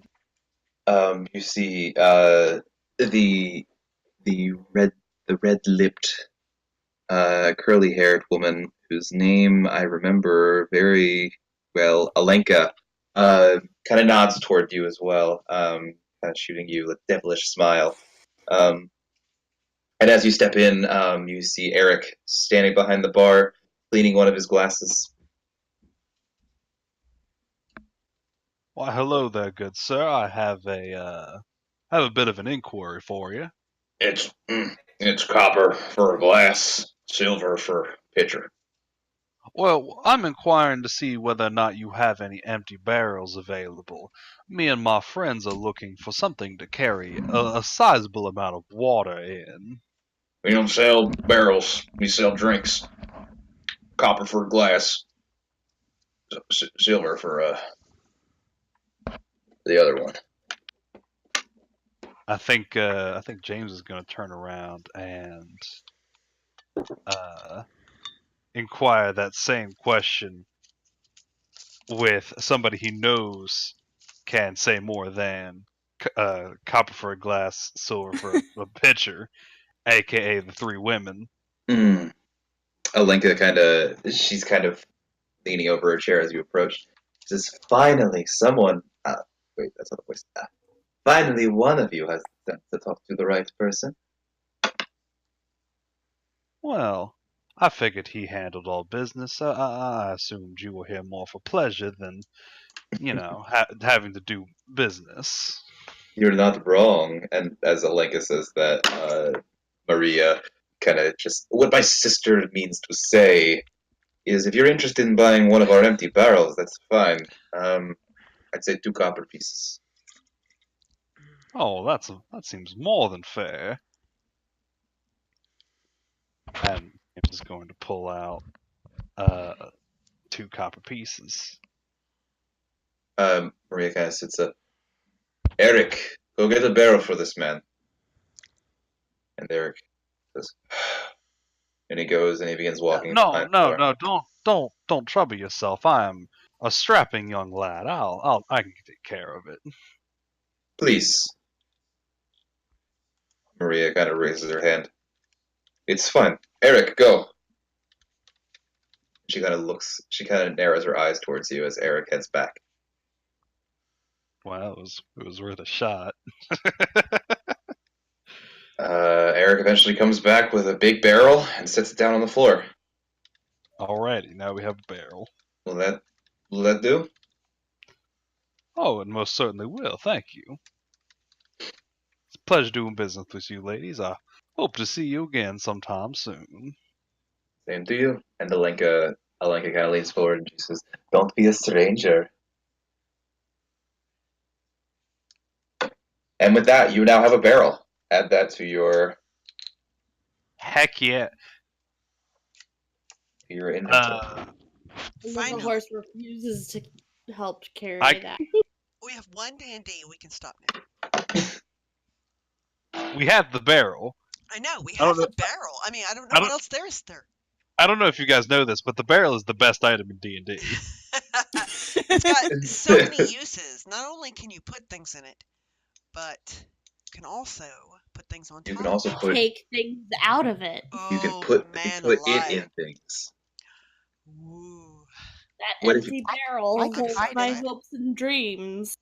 Now all you need is a second larger barrel in which to hide this barrel. Barrelception. And then you find a third barrel. Okay, let's go find Irina and Ismark. Well, I mean, did we look in the barrel? Because the whole point was that there was supposed to be something that was supposed to help us in a barrel that used to contain the finest wine, yeah? James shakes the barrel. You lift it, and with what's your strength? No, I'm just kidding. You shake the barrel, and it is filled only with air. Well, we own a barrel.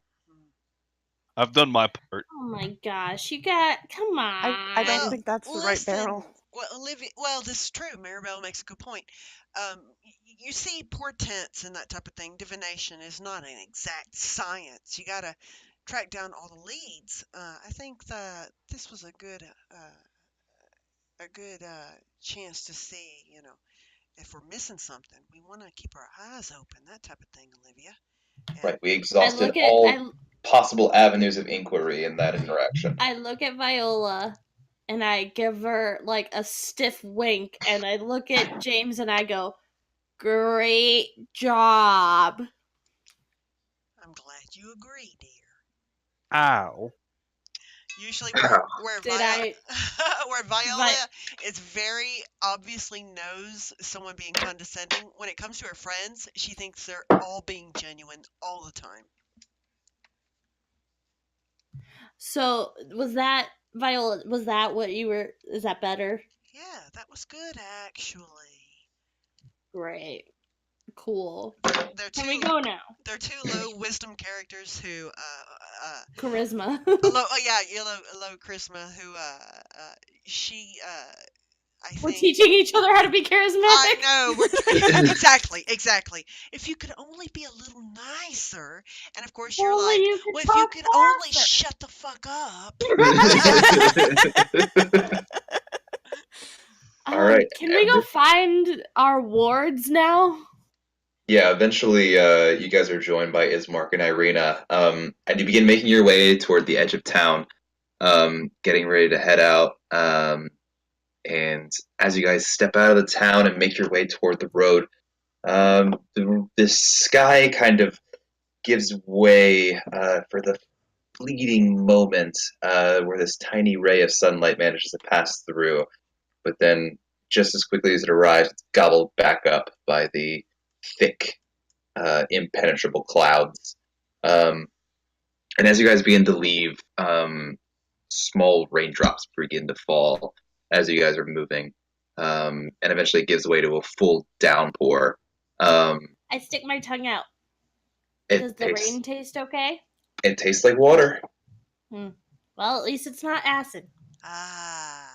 And then you guys So there's watch. that. You guys watch as Olivia transforms into. I'm just kidding. An octopus. No, wait, I can't, because I can't swim 'Cause you either, can't swim. apparently. She transforms into Cthulhu right there in front of us. I I knew it. I knew it. You watch as all of her bones exit her body, painfully. and I become jellyfish. You are now a jelly person. As the rain comes down, probably to the shock of you all, Viola undoes her braid, shakes out her hair, and then takes her entire top off, exposing her Whoa. very Whoa. saggy old lady breasts. Whoa, whoa, Jimmy. whoa. Okay, Viola. We You need want to me to have be a nice? discussion. No, listen. No. No, listen. This is my natural form. Viola. Okay? This is No. important to me. You have to know. I am a nudist. I've been Oh. so my whole life. Okay? I was born this No. way. I'll die this way.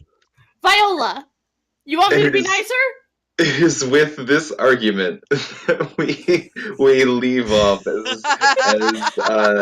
the camera kind of pulls She back says, on you guys kind of Viola arguing. says, I will not take my bottom off. I will not take my bottoms off just yet, but no, that's coming. That's No. coming. We don't want it. We This don't is want who it. I am. This is who I am. Okay? I don't care. Meanwhile, Jason is just absolutely distracting himself with playing his something. He's playing something. Anything.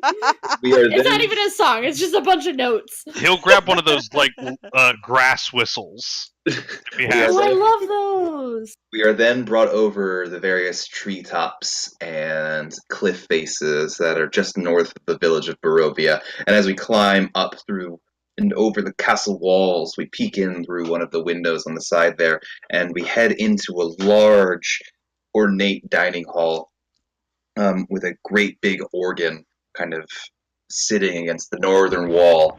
And sitting at it, you see the same well-dressed man, his hair slicked back, and a calm look on his face as he begins playing a dolorous tone on the large pipe organs here.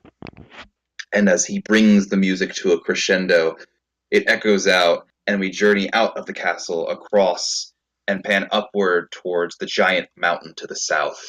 And we see a giant shadow looming just above it. And that is where we end. Ooh. Well, fuck yeah. here's the thing, guys. If Strahd is watching us, he just got an eyeful. Oh yeah. Yeah, he did. That's Yep. for sure. I will say, in that little vignette, his eyes are closed. Oh, he will see He didn't want my. to see. He will see it. He will see it all. And Oh, it's Is she burned. really a nudist? yes, No. yes, I 100%. don't- Oh my god. That is hilarious. All right, guys. Well, I hope you all had a good time. That was I know good, dear. Well, That was I did. great. It was brilliant.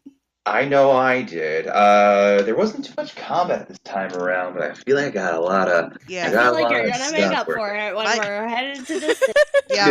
My favorite sessions are the ones with little or no combat, where you're just kind of fucking around and learning, who you are and who you're traveling with, and yeah, that's brilliant. So great job, Chris. I had a brilliant time, you fellas. Thank you. I'm inclined to agree with you, Amy. As am I. And for now, I guess we can kind of hesitantly say we'll go next week, if everyone's good with that. Same time next week?